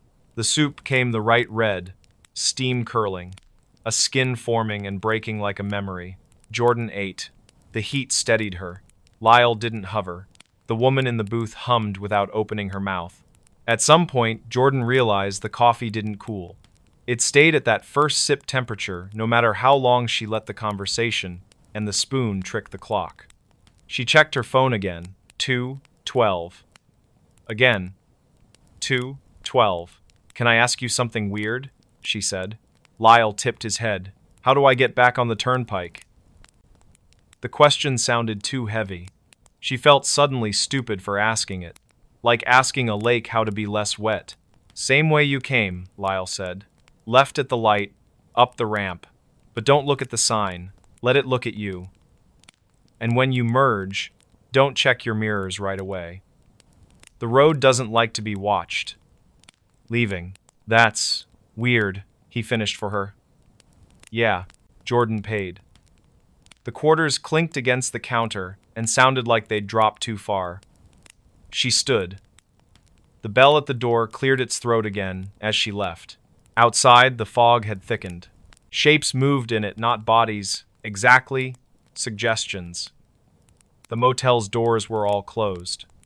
In the office window, A TV blued the blinds with a show that had no sound and no cuts. She got in her car. The engine turned like it had been sleeping lighter than she had. At the intersection, the light was red. No cross traffic, no wind, just red, and the fog moving like breath on glass. Jordan waited. The red was not going to turn. When it felt like a dare, she looked down at her lap and counted slowly. 1, 2, 3. When she looked up, the light was green. The ramp rose like a dark throat. The turnpike flowed above, white lines pulsing, semis moving like planets that forgot you. She merged, eyes forward, hands soft on the wheel. For a second, only a second, she almost checked her mirror. That's the moment the urge is strongest, when the danger feels like it's already gone. She kept her eyes ahead. She breathed out. The coffee in her chest finally cooled. 10 miles later, she let herself glance to the right, where the shoulder meets the weeds. No ramp. No sign. A gap in the fence line that might have been anything. The fog thinned. The temperature lifted a degree. The radio found a song she used to love and hadn't heard in years. Her phone woke up and scolded her with notifications. She laughed then, out of nothing but relief. It came out like a hiccup and made her eyes water. At home, she slept like she'd been dropped. When she woke at noon, the quarters were on her kitchen counter where she didn't remember putting them. She picked one up. It wasn't cold anymore. It was room temperature, coin temperature, forgettable. But when she flipped it over, the state outline had decided what it was. Ohio. Of course. And yet there, in the outer ring of text, between United and States, a hairline crack that formed a tiny, narrow sliver. Like a ramp you only see if you stop trying to. Jordan went back over the next few weeks. In daylight, exit 41B was just nothing. Corn, a fence, the suggestion of a dip where rainwater collected if the wind was right. At night, she avoided that stretch, without deciding to. When coworkers asked why she took the long way home, she said construction, or deer, or boredom.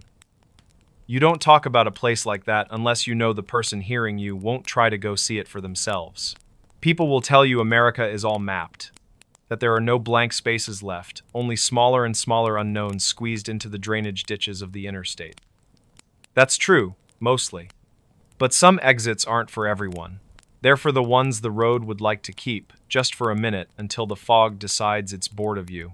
If you find yourself out there after midnight, if the green rectangle blooms ahead, where there isn't supposed to be anything, if your dashboard clock decides this minute is worth repeating, here's how you pass through. Take the ramp like you meant to. Warm your hands around a coffee that refuses to cool. Pay for something simple with something small. When you go, don't look back too soon. Let the road do the leaving. And later, when you empty your pockets and a coin feels colder than it should, don't throw it out. Some places don't want your fear. They want your manners. And if you ever hear somebody at a truck stop ask where Lost Prairie is, just shake your head and say you haven't seen it in years. Then finish your coffee and go while the light is green. He woke up and realized someone had tucked him in. The small one-bedroom apartment on the edge of downtown Chicago was everything Alex needed. A cozy space, a view of the skyline, and the comforting anonymity of a bustling city.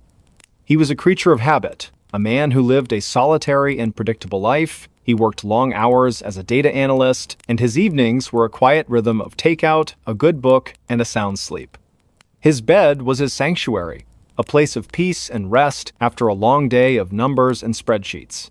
He was a man who believed in facts, in data, and in the tangible world. The first time it happened, he woke up with a start, a familiar cold chill running through him. He was covered in a way he wasn't before. His comforter, which he always just pulled up to his waist, was now tucked neatly under his chin, the sides folded firmly under the mattress. It was a perfect, deliberate tuck. He sat up, his heart pounding. The room was dark, the blinds were closed, and there was no one there. He told himself he had done it in his sleep, a weird, subconscious action. He was a single man. There was no other explanation. He was just tired.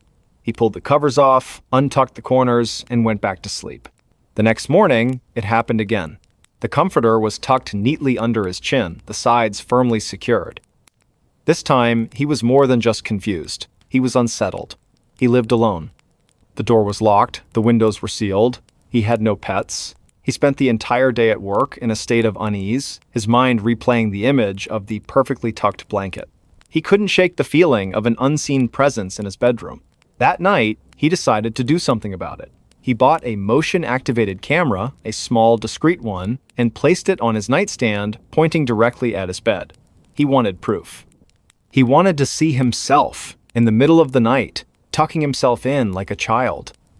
He went to bed, a cold, hard lump of dread in his stomach. He didn't sleep well.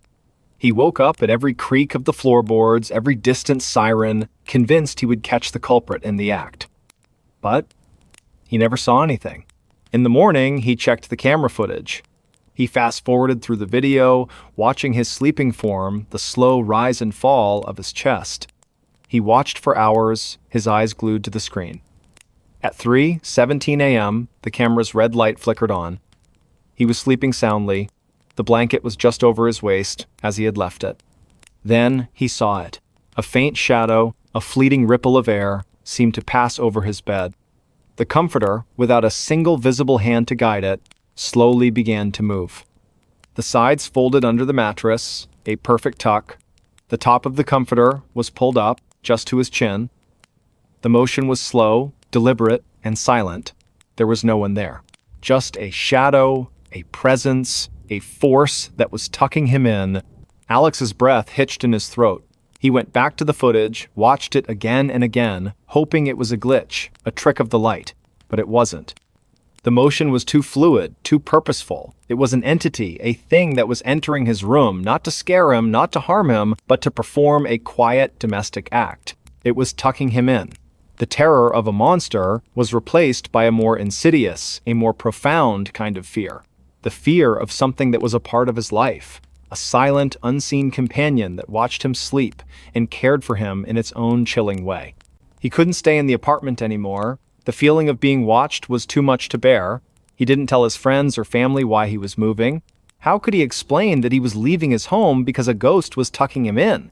He found a new place, a modern building with a doorman, a place where he was sure no one could get in. He meticulously checked every lock, every evening before he went to bed. He was determined to leave the terror behind. The first few nights were peaceful. He slept soundly, his dreams free of shadows and fear.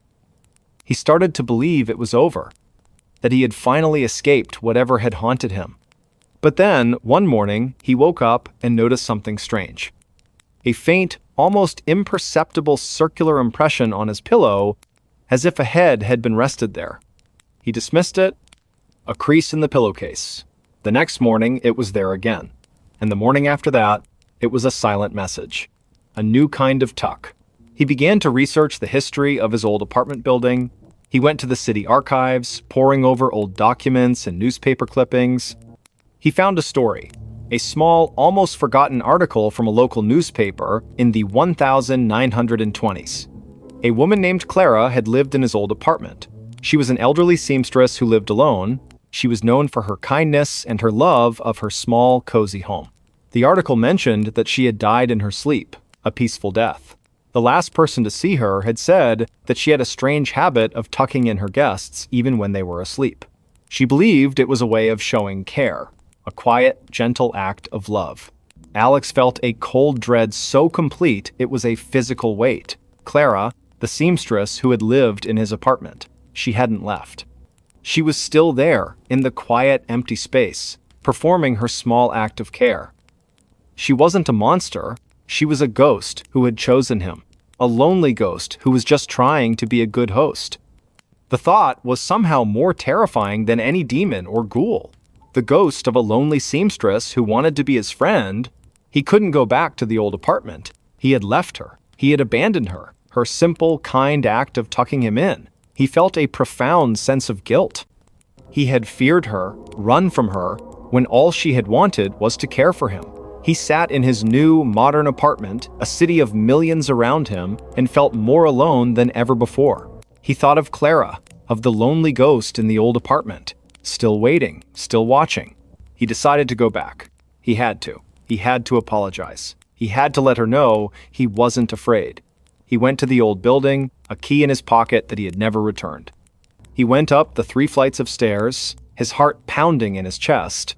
He unlocked the door to his old apartment, and he walked in. The apartment was empty, cold, and quiet. He went to his old bedroom, the place where the tucking had happened. The room was just as he had left it, the bed stripped bare. He went to his old nightstand, the place where he had put the camera. He sat on the floor, his back against the wall, and he spoke. "I'm sorry, Clara," he whispered into the empty room. "I'm so sorry. I didn't understand." The air grew heavy. The scent of lavender, faint and old, filled the room. He felt a sudden, profound sense of peace. The cold was gone. The fear was gone. He felt a gentle, loving presence. He didn't know if she was there, but he knew she had heard him. He had finally given her the acknowledgement she had so desperately sought. He had apologized. He left the apartment, closing the door behind him, and he didn't look back. He felt a sense of closure, of peace. He had done the right thing. He had faced his fear, and he had found a kind of forgiveness. He was a man who had been haunted, and now he was a man who was free. He went back to his new apartment, to his new life, and for the first time in a very long time, he slept soundly. He was no longer afraid of the dark or of the quiet. He was no longer afraid of being alone. He had faced his greatest fear, and he had found a kind of love in it. But some things are not that simple. The next morning, he woke up with a start. The comforter was tucked neatly under his chin, the sides folded firmly under the mattress. It was a perfect, deliberate tuck. He sat up, his heart pounding. The room was dark, the blinds were closed, and there was no one there. He looked at the comforter, at the perfect, impossible tuck. The ghost of Clara had followed him. She hadn't wanted to be left behind. She was still with him, in his new apartment, in his new life, a silent, unseen companion. The fear returned, a familiar, cold dread. He had apologized. He had tried to be a good man. But he had been a man who had been chosen, and a ghost who has chosen you will never let you go. The quiet, gentle terror of the tucking would be a part of his life forever. The tucking was a daily occurrence now. It became part of his routine. He would go to bed, leave his covers untucked, and in the morning they would be perfectly folded. It was a constant, unsettling reminder of his unseen companion. He no longer felt fear, but a weary acceptance. It was a part of his life, a strange, impossible roommate. He would find other small signs of her presence. The faint scent of lavender when he walked into his bedroom, a single loose thread on his pillowcase, as if she were a seamstress still at work. He tried to live a normal life, but the secret of his nocturnal visitor was a heavy weight on his soul. He started to talk to her. He would lie in bed in the dark and whisper into the silence. He would tell her about his day, about his work, about the new coffee shop he had found.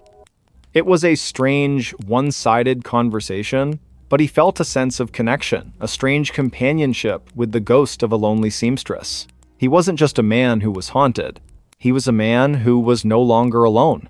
But the companionship was not without its own brand of terror. Sometimes he would wake up, and the blankets would not be tucked. Instead, they would be pulled down to his feet, and he would feel a cold, icy presence on his chest. It was a new kind of tuck, a new kind of terror.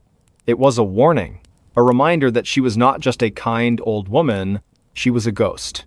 And ghosts are not always kind. One morning, he woke up, and he was not just tucked in. He was wrapped tightly in the blanket, his arms and legs bound to his body. He struggled to get free, his heart pounding with a primal, suffocating fear. He heard a soft whisper, a voice that was not in his ears, but in his mind. "Stay a while. I'm lonely." He finally managed to get free, his body shaking with terror. The blankets were perfectly wrapped, a tight, impossible cocoon. He looked at his reflection in the mirror, and he saw a man who was no longer just a tenant. He was a possession. Clara was not just a companion, she was a captor. He fled the apartment, ran out into the city streets, a man who had lost his mind. He found a friend, a man who had always been a skeptic, and he told him everything. The ghost, the tucking, the whispers. His friend listened, his face a mask of concern. He tried to be supportive, but the look in his eyes told a different story. He believed that his friend had gone crazy. Alex knew he couldn't go back. He couldn't go back to the apartment, to the woman who was trying to love him to death. He lived on the streets for a week, sleeping in parks and bus stations, a man with no home, no peace, no sanity. He was a fugitive from a ghost. One night, he was huddled in an alley, the cold Chicago wind biting at his skin. He felt a soft hand on his shoulder. He looked up, and he saw a woman. She was an old woman with a kind face and gentle eyes. She was holding a blanket. "You must be cold," she said, her voice soft and full of concern. She put the blanket around him, and gently, carefully, she tucked him in. He looked at her, and he saw a face that was both familiar and alien. It was the face of Clara. He tried to scream, but no sound came out. The woman smiled, a kind, loving smile. She sat down next to him, and she began to talk. She told him about her life, about her home, about her love for her work. She talked, and he listened. A man who was no longer alone, he was with his ghost. She had followed him, she had found him, she had never let him go. The tucking was not just a gesture of care, it was a shackle, a promise that he would be hers forever. The doorbell that only rang at 3:15 a.m. The house on Sycamore Street, in a quiet suburb of Denver, Colorado, was a perfect blend of modern comfort and classic charm. Its white picket fence, a meticulously manicured lawn, and a sleek gray exterior were a welcome sight for Julia, a successful software engineer. She had just bought the house, a single story with a sunroom that overlooked the mountains, and it was everything she had worked for. She was a woman who valued structure and logic, and the house, with its smart locks and automated lighting, felt like an extension of her own organized life. The first few weeks were idyllic. She spent her evenings in the sunroom, watching the sunset, her days filled with the quiet satisfaction of a life well earned. The house was calm, a haven of peace, until the night the doorbell rang. It was 3:15 a.m. Julia was a light sleeper, and the sound of the chime, a classic ding-dong that echoed through the silent house, sent a jolt of adrenaline through her. She sat up in bed, her heart pounding. Who would be at her door at this hour? She crept out of bed, her phone in her hand, and checked the security camera feed. Her porch was empty. No one. The motion sensor hadn't been triggered, and the camera log showed no activity. It was a phantom chime. She went to the front door, peered through the peephole, and saw only the dark, empty street. She went back to bed, her mind racing, a knot of unease tightening in her stomach. The next night, it happened again. 3:15 a.m. The same ding-dong.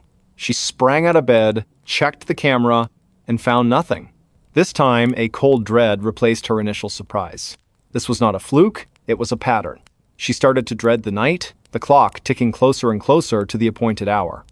She would sit up in bed, her eyes fixed on the digital display, waiting for the sound that was both impossible and terrifyingly real.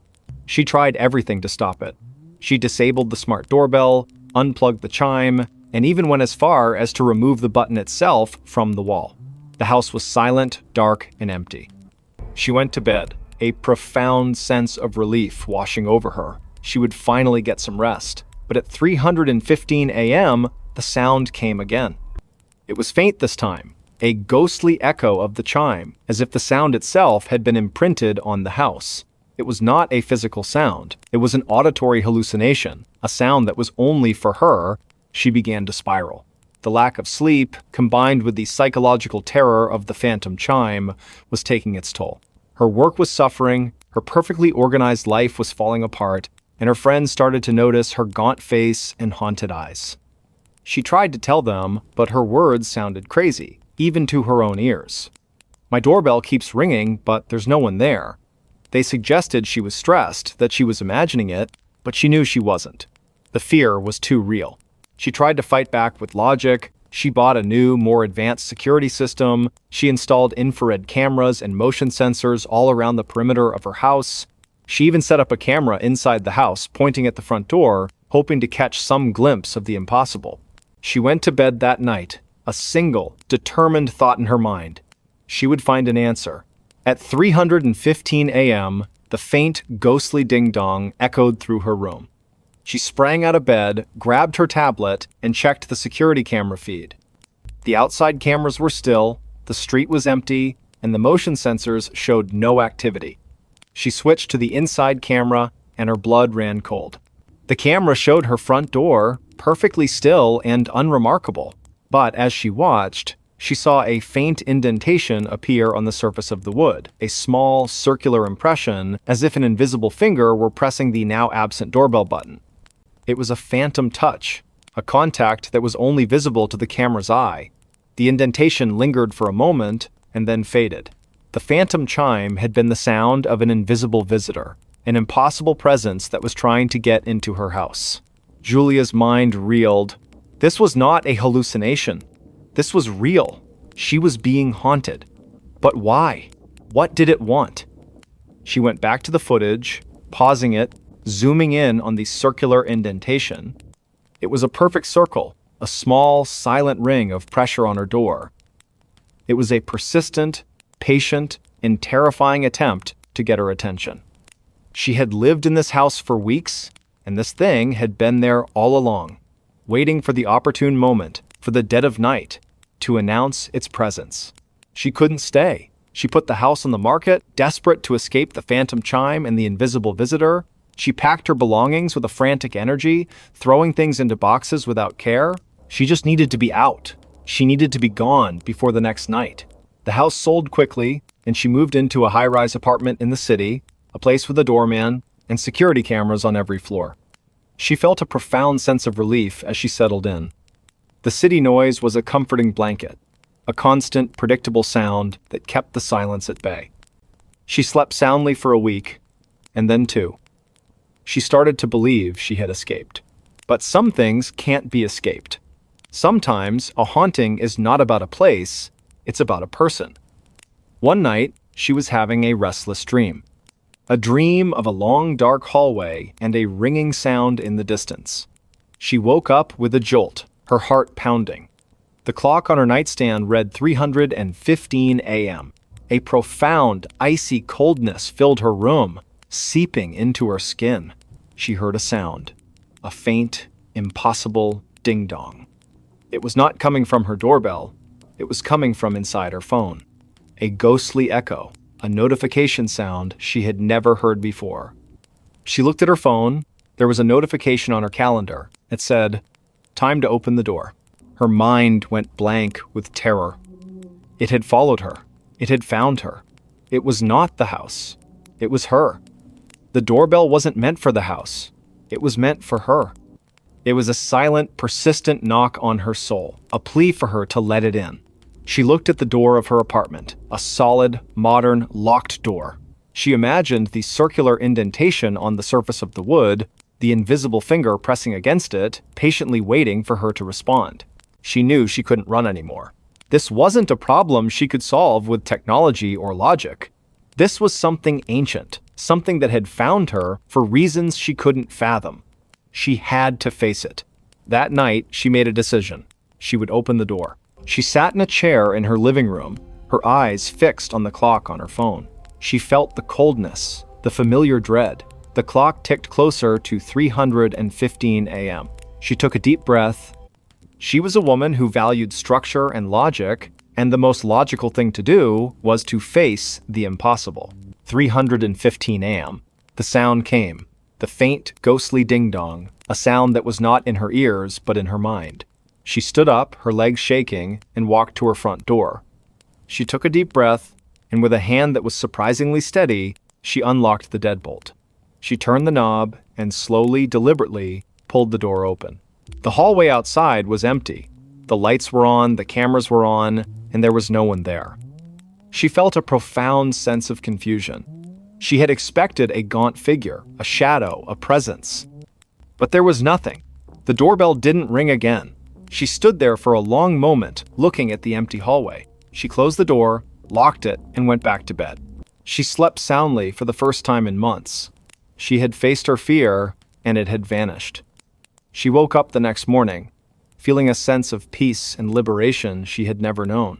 She thought about the phantom chime, about the ghost that had haunted her. It was over. She was free. But some things are not that simple. As she was getting ready for work, she noticed something strange on her left hand. On her ring finger, a small circular impression, a faint, ghostly bruise, as if an invisible ring had been pressed onto her skin. She tried to rub it off, but it wouldn't fade. It was a permanent mark, a silent souvenir of the night she had opened the door. She looked at her hand, and she felt a sudden, deep sense of understanding. It wasn't about a door, it was about a commitment. She had invited it in. She had accepted its presence. The doorbell was not a request to enter. It was a symbol of a promise. She had been chosen, and the phantom chime had been the sound of an unseen ceremony. She was now bound to the thing that had haunted her, a partner in a haunting she had no memory of. And sometimes, when she's alone and the city is quiet, she looks at her hand, at the faint, circular bruise, and she hears it. A soft, gentle knock. A knock that is not a chime, but a promise. A knock that has followed her and will continue to follow her for the rest of her life. She is not just a homeowner anymore, she is a bride to a ghost. And the phantom chime was the sound of her wedding bells. Why his bedroom window was always unlocked in the morning. The apartment on the third floor of a pre-war brownstone in Brooklyn was a classic New York City find. High ceilings, hardwood floors that groaned with every step, and large windows that looked out onto a quiet, tree-lined street. For Ethan, a young architect, it was a dream. He had moved there for the space and the light, a welcome change from the cramped studio he had occupied for years. He meticulously arranged his furniture, set up his drafting table by the window, and settled into a life of predictable, quiet solitude. The first strange occurrence was so subtle he almost missed it. He was a creature of habit, and his morning ritual never varied. He would wake up, get a cup of coffee, and then go to his bedroom window to look at the street below. One morning, as he opened the blinds, he noticed his window was unlocked. He distinctly remembered locking it the night before. He was a stickler for security, a habit ingrained from years of city living. He shook his head, thinking he must have been tired, and locked it again. It happened the next day, and the day after that. Every morning, without fail, the window would be unlocked. He started to take it more seriously. He would double-check the lock before getting into bed. He would even take a picture of it with his phone, the lock firmly in place, the brass bolt slid securely into the frame. In the morning, he would check the photo and then look at the window. The photo would show the window locked, the window would be unlocked. He couldn't explain it. He was a rational man, a man who believed in cause and effect. He considered every possibility. Was it a draft? A faulty lock? He took the lock apart, cleaned it, and reassembled it. It worked perfectly. He even installed a secondary lock, a simple latch at the top of the window frame. He would lock both of them, and in the morning, both would be unlocked. It was a maddening, impossible reality. The feeling of dread began to seep into his life. He was no longer just annoyed, he was terrified. Someone or something was in his room every night. He couldn't shake the image of a gaunt, shadowy figure standing by his bed watching him sleep. He had no proof, no other evidence of an intrusion. The apartment was pristine in the morning. Nothing moved, nothing missing, just the open window. He bought a motion-activated camera, a small, discreet one that he placed on his dresser, pointing directly at the window. He was so nervous that night he barely slept, waking up at every creak of the floorboards. In the morning, he checked the camera. The video showed him getting into bed, the room falling silent. He fast-forwarded through the footage, watching himself sleeping peacefully. Then, at 2:47 a.m., he saw it. The camera's red light flickered on, the window was in the frame, and he saw, with a gut-wrenching certainty, the lock on the top latch slowly, silently slide out of place. A moment later, the main lock followed, the brass bolt retracting with an almost imperceptible click. The window itself did not move. It was as if an invisible hand had reached out and unlocked it. He watched, his heart pounding as the video continued. Nothing else happened. The room was still. The camera's light turned off and the video ended a few seconds later. Ethan's mind was a whirlwind of fear and disbelief. He had proof.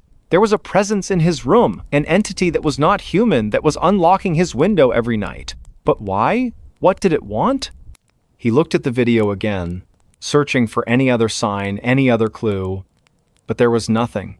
The room was a tableau of perfect silence and stillness. Just a window, unlocking itself. He couldn't stay in the apartment anymore. The feeling of being watched, of being vulnerable to an invisible intruder, was too much to bear.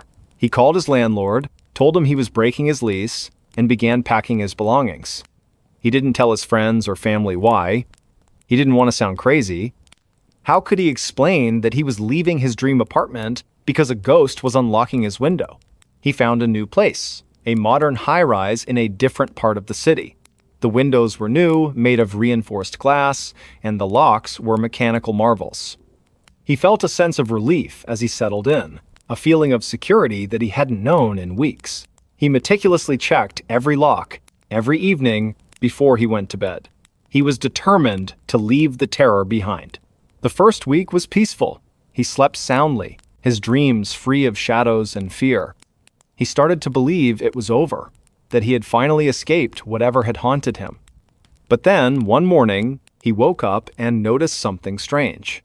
A faint, almost imperceptible film of dust on his nightstand. He wiped it away, thinking nothing of it. The next morning, it was there again. And the morning after that, it was as if someone had run a single ghostly finger over the surface of the wood. Then, he found something in his bed. A small, black feather.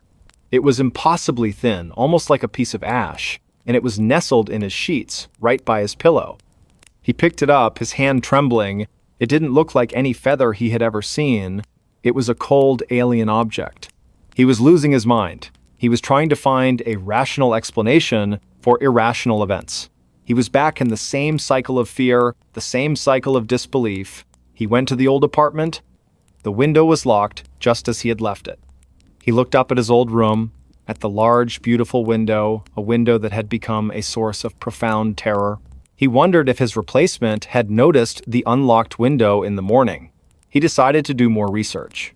He went to the local historical society, a musty old building filled with the memories of the city.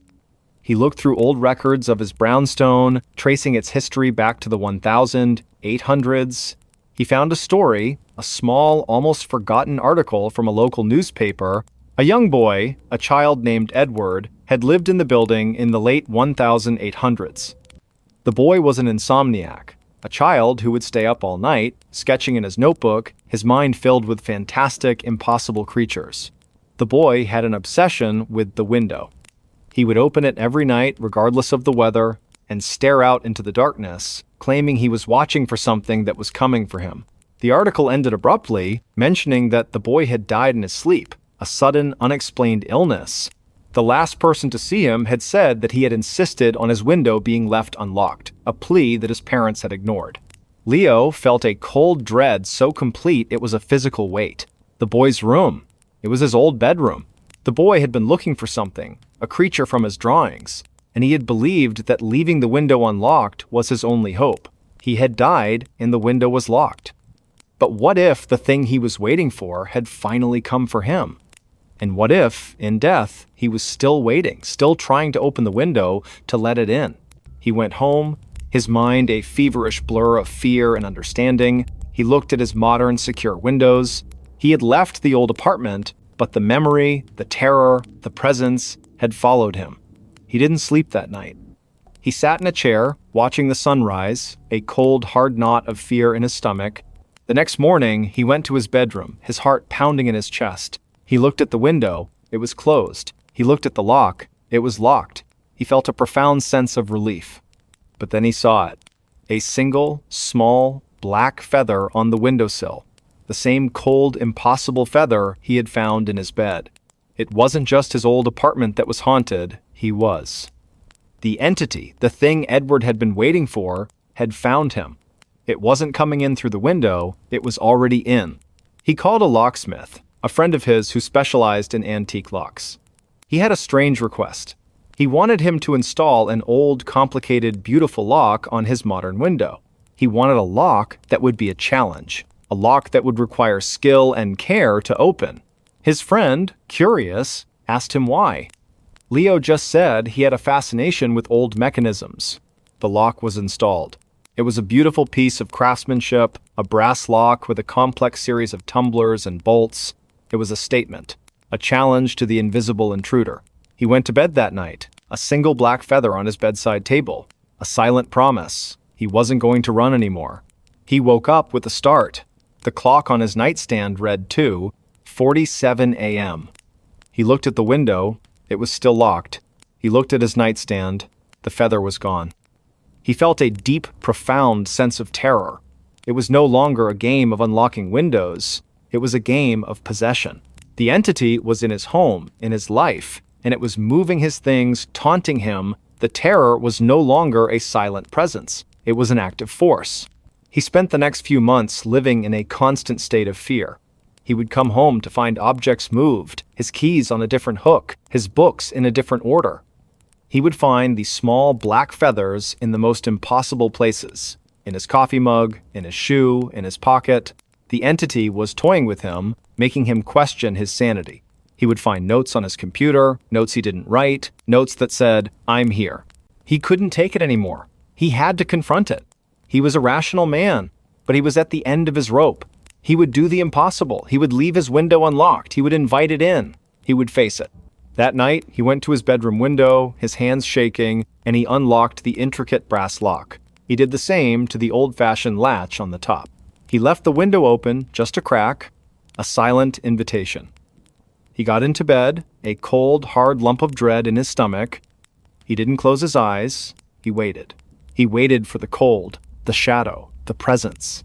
He waited for the feather to appear. He waited for what felt like an eternity.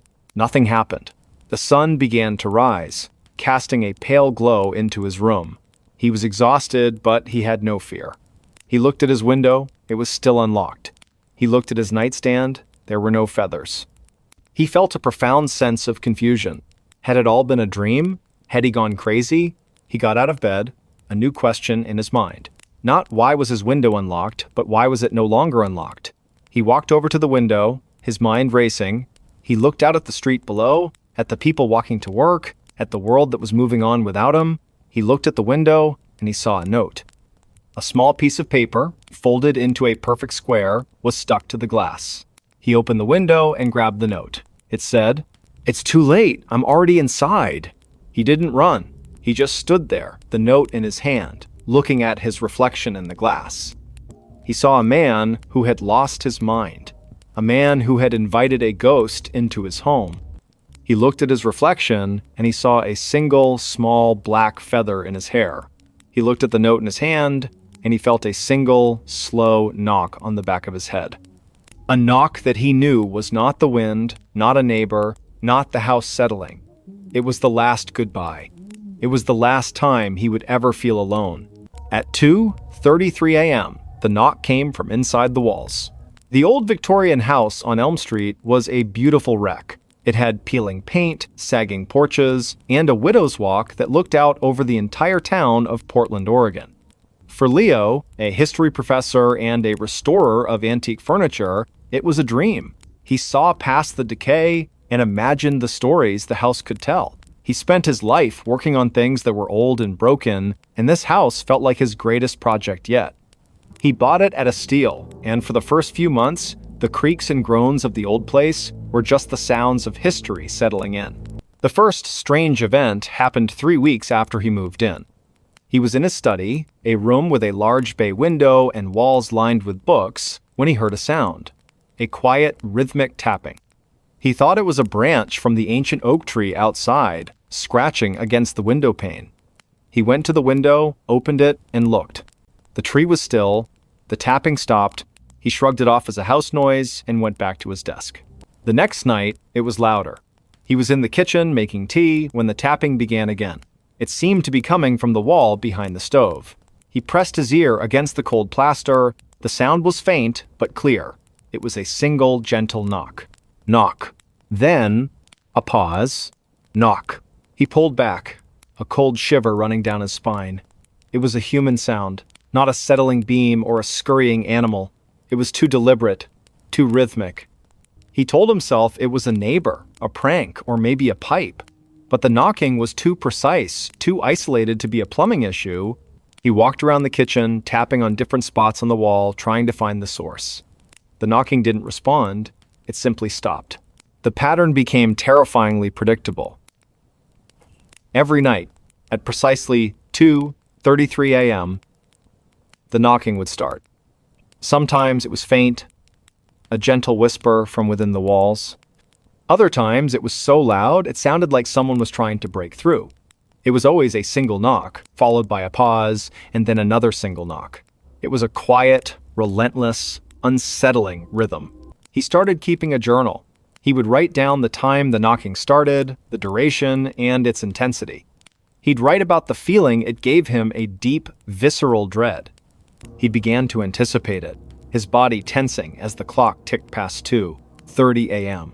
He'd sit up in bed, his heart pounding, his eyes fixed on the walls, waiting for the sound that would tell him he was not alone. He tried to reason with himself. He was a man of science, a man who dealt in facts and logic.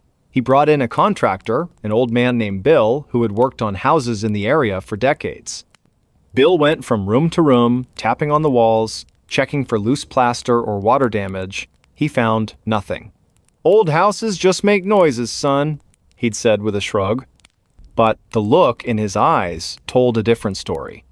It was a look of weary recognition, a look that said he had seen things he couldn't explain. Leo couldn't escape it. The knocking became his personal clock. He'd fall into a deep sleep, only to be jolted awake by a sudden, sharp rap from within the walls. He started spending his nights in the living room, in a chair in the middle of the floor, far away from any walls. But even there, he could hear it. The sound would travel through the floorboards, through the air, finding him no matter where he was. It was a sound meant for him. He began researching the house's history. He went to the city archives, poring over old blueprints and property records. He found a strange note in the original deeds, a clause that mentioned a sealed-off room, a small 5-by-5-foot space between the pantry and the laundry room. It had been sealed up for reasons unknown, and the original owner had insisted it never be opened. The pantry and the laundry room, Leo's heart pounded in his chest. The knocking came from the wall that separated those two rooms. He felt a profound sense of dread. There was something in there, something that wanted out. He went to the laundry room, his flashlight in hand. He shined the light on the wall where the knocking was loudest. The wall was a seamless expanse of plaster. There were no cracks, no lines to indicate a hidden door, but as he ran his hand over the surface, he felt a faint, cold spot, a patch of wall that was colder than the rest. He pressed his ear against it. Nothing. The knocking would only come at 2:33 a.m. He waited for the clock to strike the appointed hour. He sat in the laundry room, his back against the opposite wall, his eyes fixed on the cold spot. He felt a deep sense of wrongness, of a hidden history screaming to be heard. The clock ticked closer. He held his breath. 2:32 a.m. The air grew heavy. The silence in the house was absolute. Even the gentle hum of the refrigerator in the kitchen faded into nothingness. 2:33 a.m. He heard it. A single, sharp knock. It came from the cold spot on the wall. It was not a gentle tap this time. It was a desperate, pleading sound, a voice without a mouth, trying to get his attention. Knock. Another one. Louder. Knock. He couldn't take it anymore. The mystery, the fear, the relentless rhythm had broken him. He went to his shed, grabbed a hammer, and returned to the laundry room. He didn't care about the history, the property value, or the original deeds. He just needed to know. He needed to make it stop. He took a deep breath, raised the hammer, and swung. The hammer hit the plaster with a dull thud. A small crack appeared. He swung again and again, the plaster shattering, revealing the lath and plaster beneath. He kept hitting, tearing the wall apart, until he hit a piece of wood. It was an old piece of wood, but it was solid. He hammered away at it, his arms aching, his mind a feverish blur of fear and determination. He kept going, until he had torn a hole big enough to see inside. He shined his flashlight into the darkness. The space was a small, dusty closet. There was a single small chair in the middle of the room. On the seat of the chair, sitting perfectly still, was a doll. It was a little boy doll, dressed in old-fashioned clothes, with porcelain skin and painted blue eyes. The doll was sitting in a pose that was eerily human. And on the floor next to the chair, there was a single small piece of paper. He reached in, his hand shaking, and pulled it out. It was a note, written in a child's shaky hand. It said, "I want to play." And Mescrew, Leo dropped the paper and the flashlight. He stumbled back, his breath coming in ragged gasps. The knocking stopped. The silence returned. It wasn't the silence of peace, but the silence of a predator who had found its prey. He had opened the door. He had let it out. He sold the house a month later. He didn't tell the new buyers about the hole in the wall, the sealed-off room, or the doll he had found. He couldn't. Who would believe him? He moved to a new city, to a modern apartment, with no history, no secrets, no hidden rooms. He got a new job, a new life. He was a man who had left his ghosts behind. But some things can't be left behind. Sometimes, at night, when the city is quiet and the moon shines through his window, he wakes up. His heart pounds, a cold chill running through his veins. He looks at the clock on his phone. 2:33 a.m.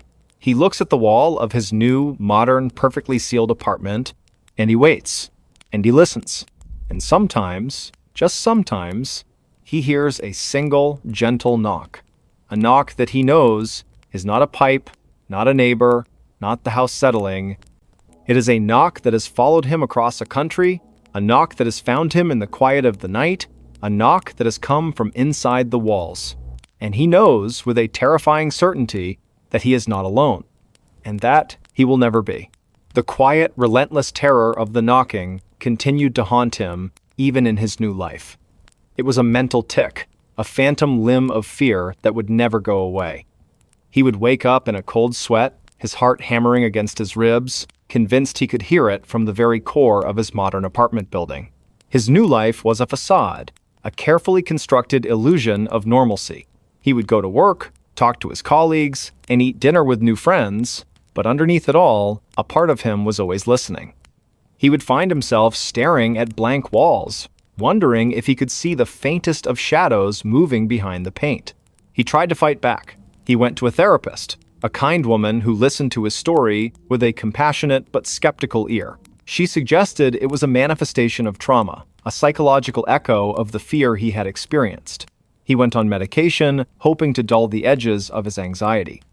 He tried meditation and mindfulness, anything to quiet the ceaseless, terrifying voice in his head. But the knocking was not in his head. It was a memory, a reality, a thing that had become a part of him. One night, he was out with friends. They were laughing, telling stories, and he felt a brief moment of freedom. He looked at his watch, 2:32 a.m. He felt the familiar rush of adrenaline, the icy chill. He excused himself, went to the bathroom, and splashed cold water on his face. He looked at his reflection in the mirror. His eyes were wide, and his face was gaunt, the face of a man who had not known a moment of true peace in months. He returned to the table, but he couldn't stop looking at his phone. 2:33 a.m. He felt the vibration first, a faint tremor, as if someone had just tapped the glass of his phone. He looked down at the screen. There was a text message, a new number, a number he didn't recognize. He opened it. "You left me alone!" He dropped the phone, his hands shaking. His friends looked at him, their laughter dying on their lips. "Leo, what's wrong?" one of them asked. He didn't answer. He just stared at the phone on the table, the terrible words glowing in the dim light of the restaurant. The knocking wasn't just in the walls. It was in the air, in the technology that connected him to the world. It had found a new way to reach him. He ran from the restaurant, ran through the dark streets of the city, the cold night air biting at his skin.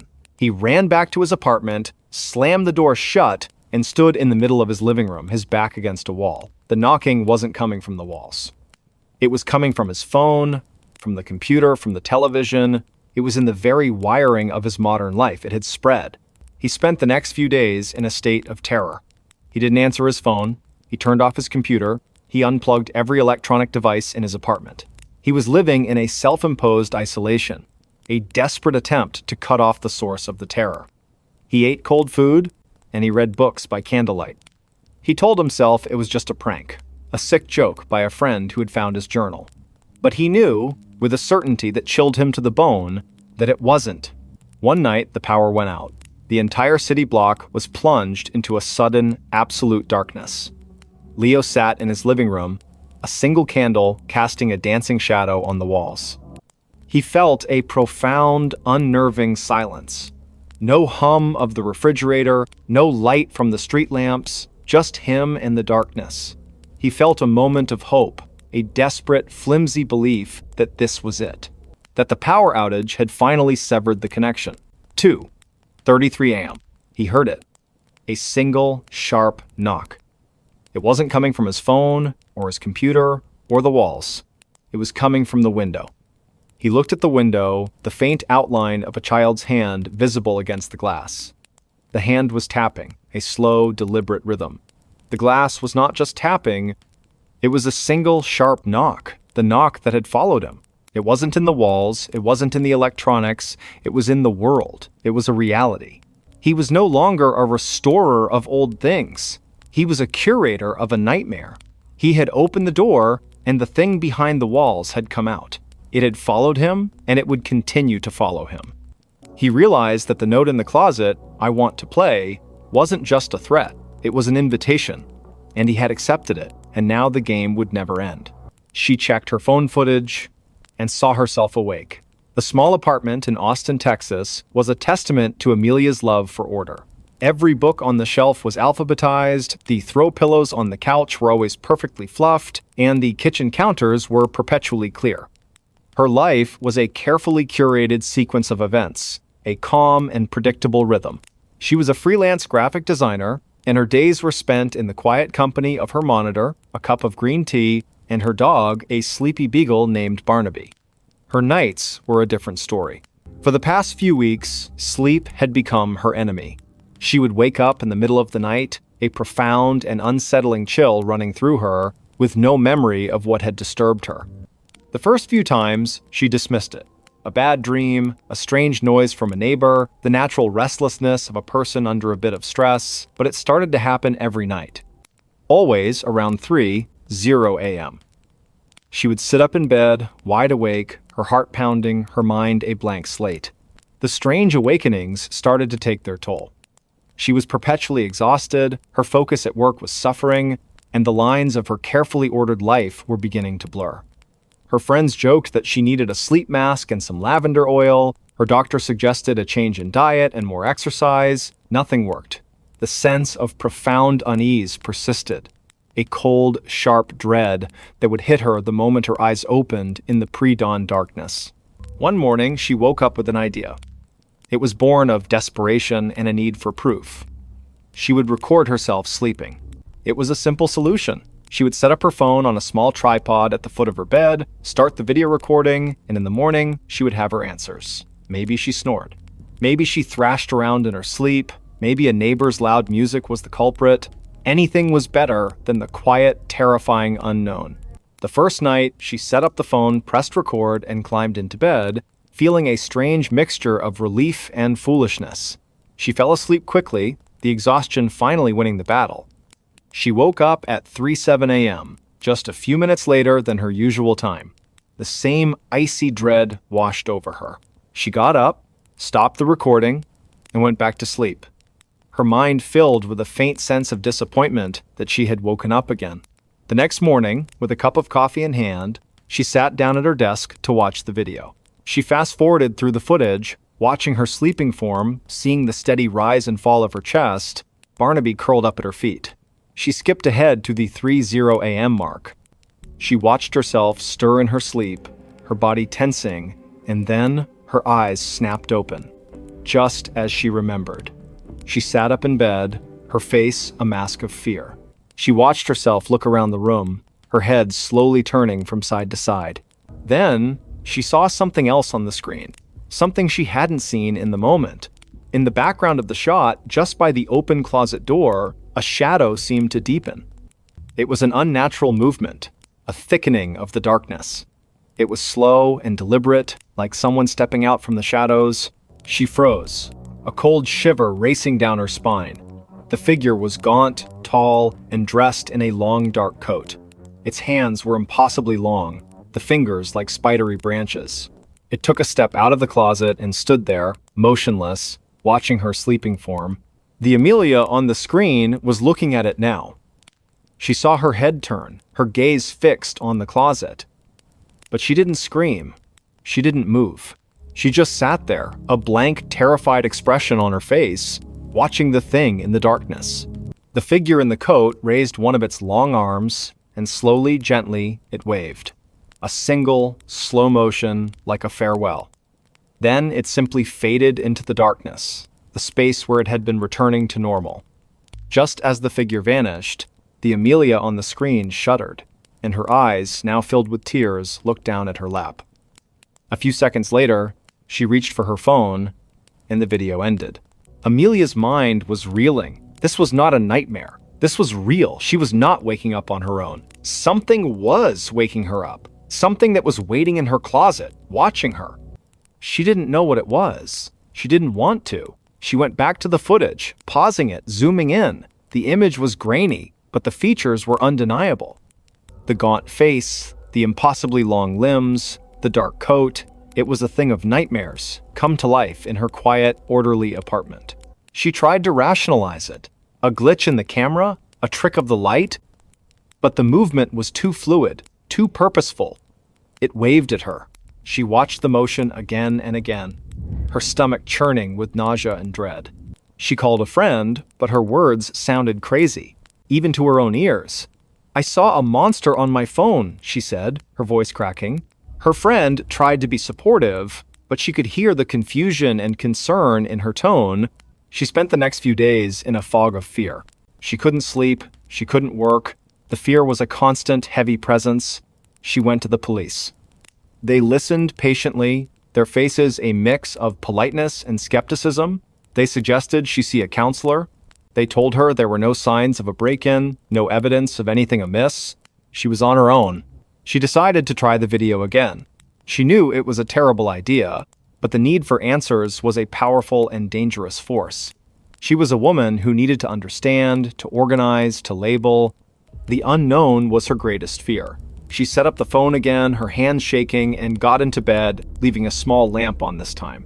She couldn't bear to be in total darkness. She fell into a fitful sleep, her dreams a chaotic jumble of shadowy figures and long, spidery hands. She woke up, as always, at 3:00 a.m. Her eyes opened, and she felt the now familiar chill. She looked at the closet door. It was closed. She felt a brief moment of relief. Then she heard it. A soft, rhythmic tapping. It was coming from inside her closet.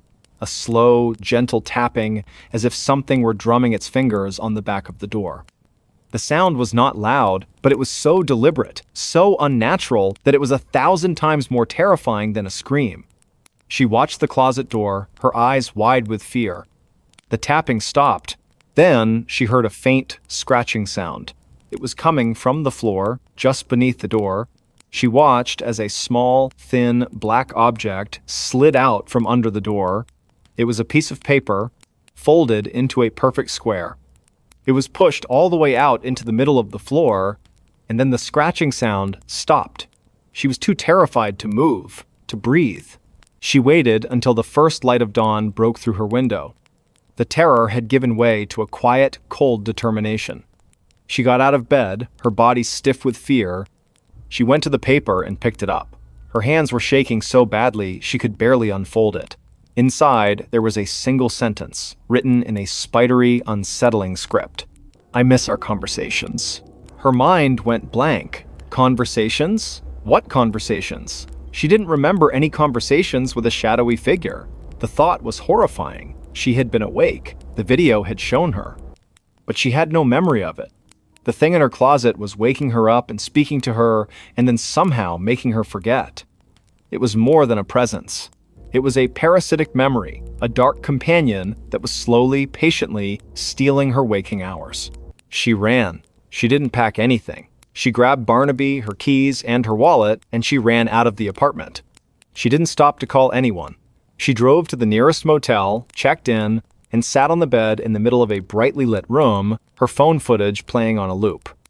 She watched herself, her sleeping self, a quiet, unsuspecting prey, and she watched the shadowy figure, a patient predator, waiting for her to wake up. She never went back to the apartment. She abandoned her furniture, her belongings, her carefully curated life. She moved to a new city, a place with a different time zone, where 3:00 a.m. was not 3:00 a.m. anymore. She installed security cameras throughout her new apartment, and she never, ever slept with her closet door closed. She started therapy, a long, difficult process of trying to understand the gaps in her memory and the nature of the fear that had become a constant companion. She learned about dissociative amnesia, about the mind's way of protecting itself from trauma, but she knew this wasn't just a psychological break. It was something else. Months turned into a year. She was beginning to heal. She had a new job, new friends, a new rhythm. The terror had receded, replaced by a quiet, lingering vigilance. The memory of the figure in the coat was a dull ache in the back of her mind, a scar from a wound that would never fully close. She still sometimes woke up in the middle of the night, a cold dread in her stomach, but she would check her phone, the time would be a random number, and the fear would subside. She told herself she was okay. She told herself she was safe. Then, one night, she was having a restless dream. A dream of a long, dark hallway and a gaunt figure waiting at the end. She woke up with a gasp, her heart pounding. The clock on her nightstand read 3:00 a.m. A profound, icy coldness filled her room, seeping into her skin. Barnaby, who was sleeping at the foot of her bed, suddenly sat up, his ears twitching, and he began to growl, a low, guttural sound. He was looking at the closet door.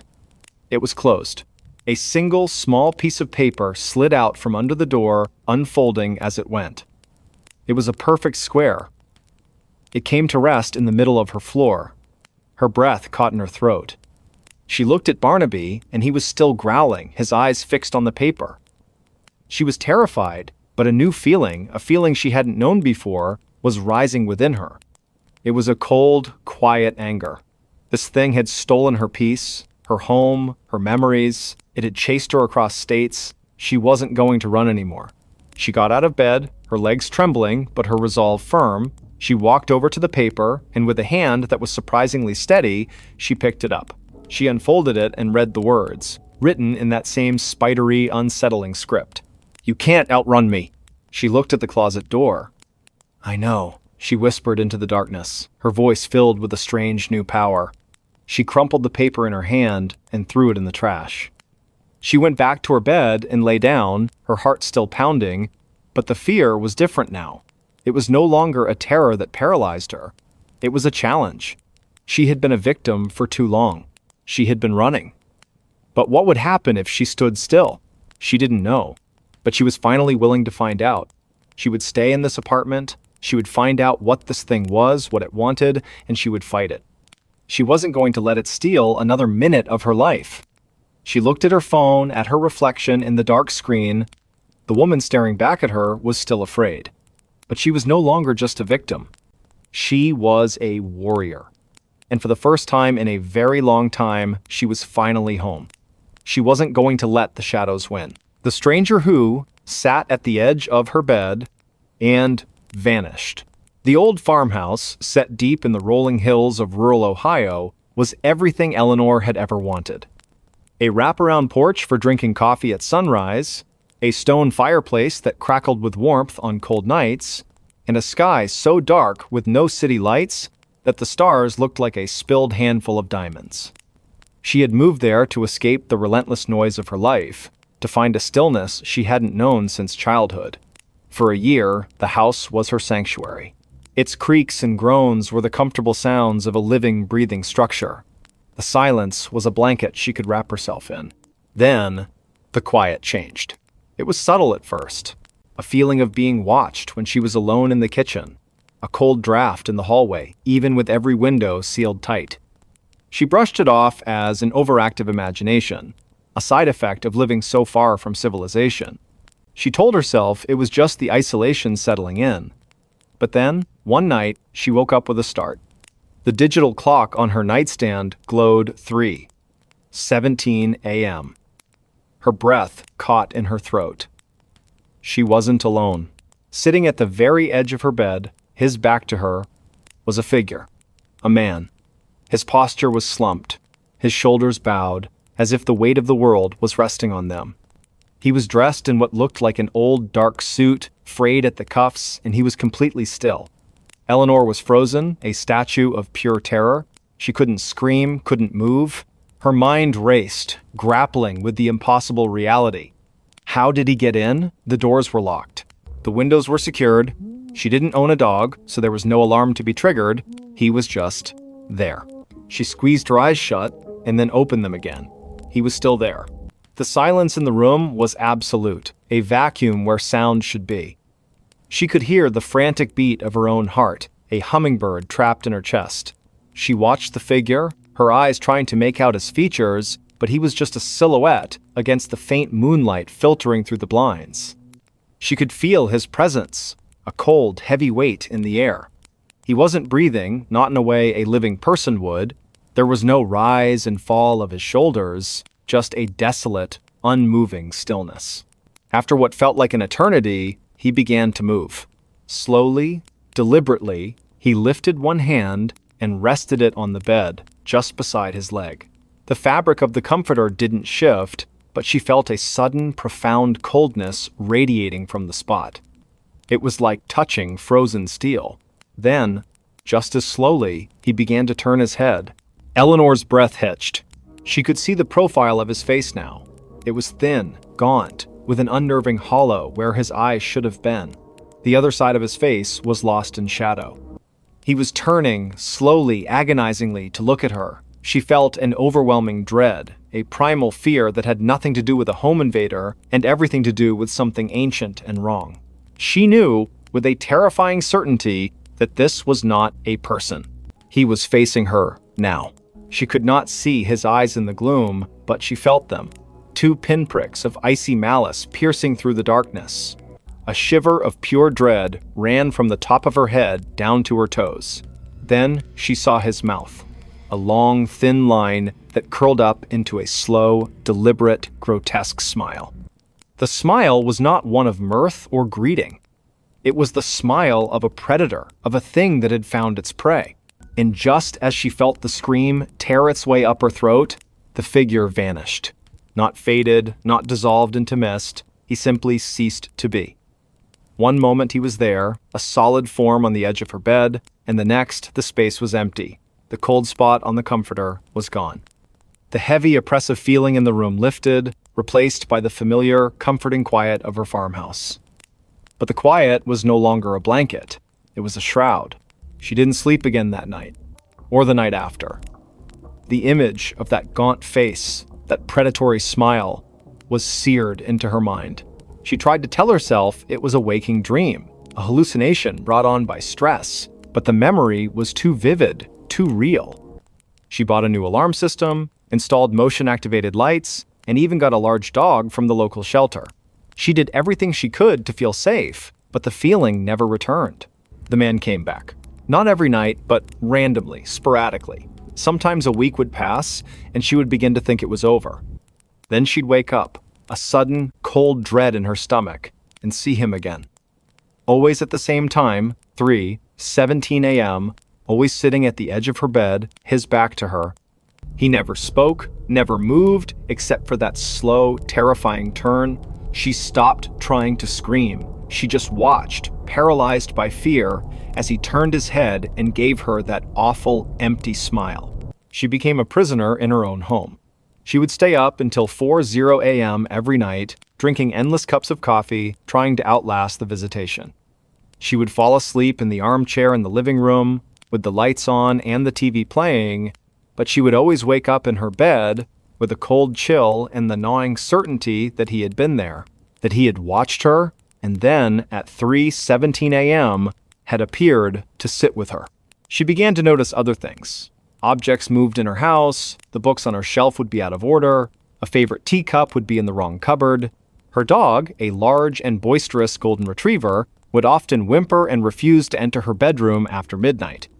He would stand at the doorway, hackles raised, and growl at something Eleanor couldn't see. He saw him. She knew it. He saw the stranger. Desperate, she started researching the history of the house. She went to the local historical society, poring over brittle, yellowed documents. She found a story about the family who had built the house in the 1880s. The family, the Andersons, had a young son named Elias, who was an artist. He was known for his beautiful, unsettling portraits, particularly of a gaunt, shadowy figure he called the Watcher. He claimed the figure sat with him every night, watching him paint. The story ended abruptly. Elias was found dead in his bed, an expression of profound terror frozen on his face. The official cause of death was an unknown fever, but the town whispers suggested something else. Eleanor felt a cold dread, so complete it was a physical weight. The date of Elias's death? October 17th, 3:17. The time of her own terrifying visitations. Elias had seen the stranger too. He had painted him, given him a name, and then he had died. Was that what the stranger wanted? To be acknowledged? To be seen? The thought was terrifying. It wasn't a haunting, it was a possession. A slow, patient claiming of a soul. She couldn't stay in the house, not anymore. She put it up for sale, listed it with a local agent who didn't ask too many questions. She packed her things with a desperate, feverish speed. As she placed the last box in the back of her car, she felt a profound wave of sadness. She loved this house. It had been her sanctuary, and now it was a cage. She couldn't shake the feeling that she was abandoning Elias, leaving him with his tormentor. She decided to do one last thing before she left. She went back inside, into her bedroom. She looked at the empty space at the edge of her bed, where the stranger sat. "I'm not like Elias," she whispered into the empty room, her voice trembling. "I'm not an artist. I can't paint you. I can't keep you here."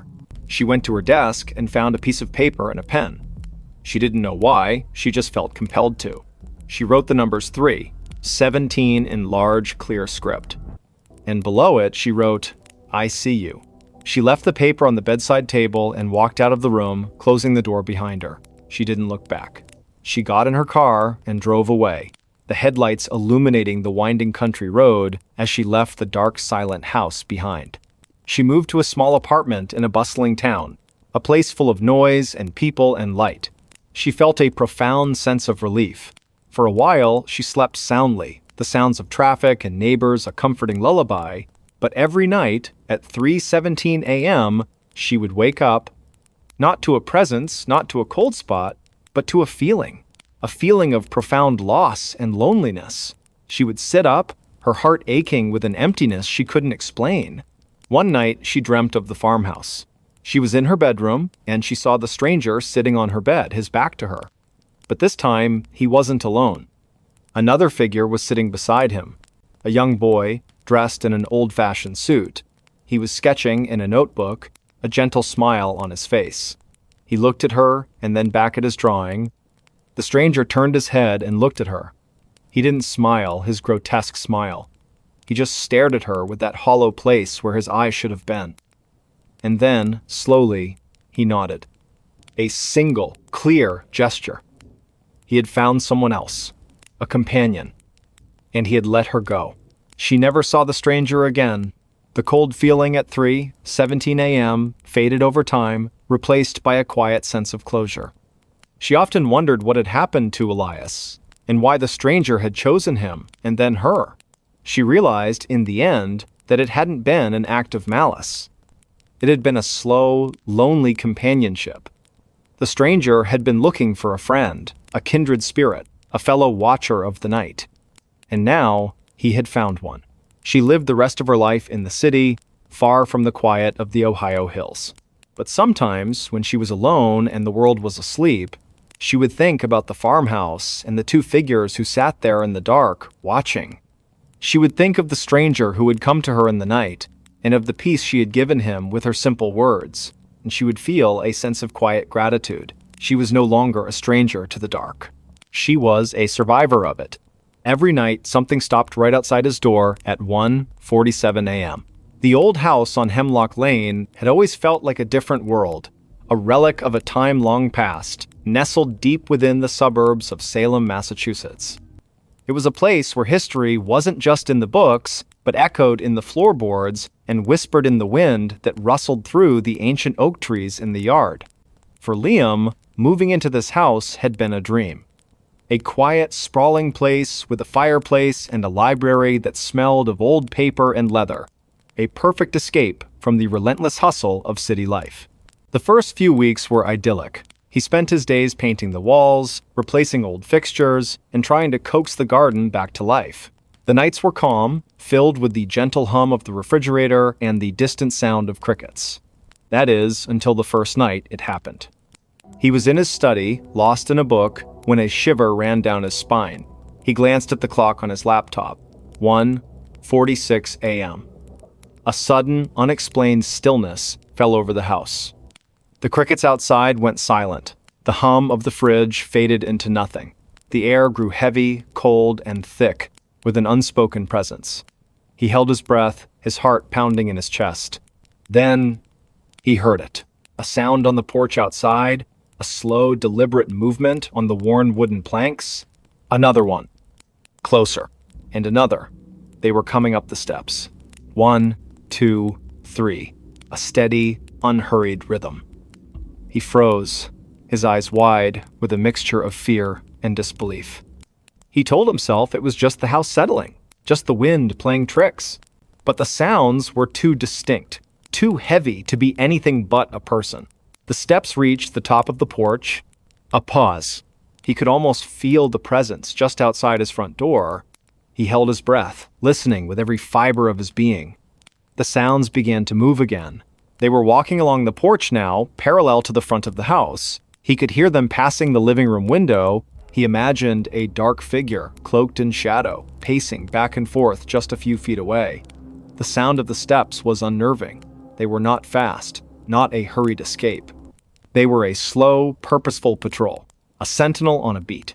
Then the sound stopped, right outside his study window, the very window he was looking at. He squeezed his eyes shut, a plea to a silent God that this was all a dream. When he opened them, the window was still dark, reflecting his own terrified face. And then he heard the faintest sound, a soft, gentle scratching.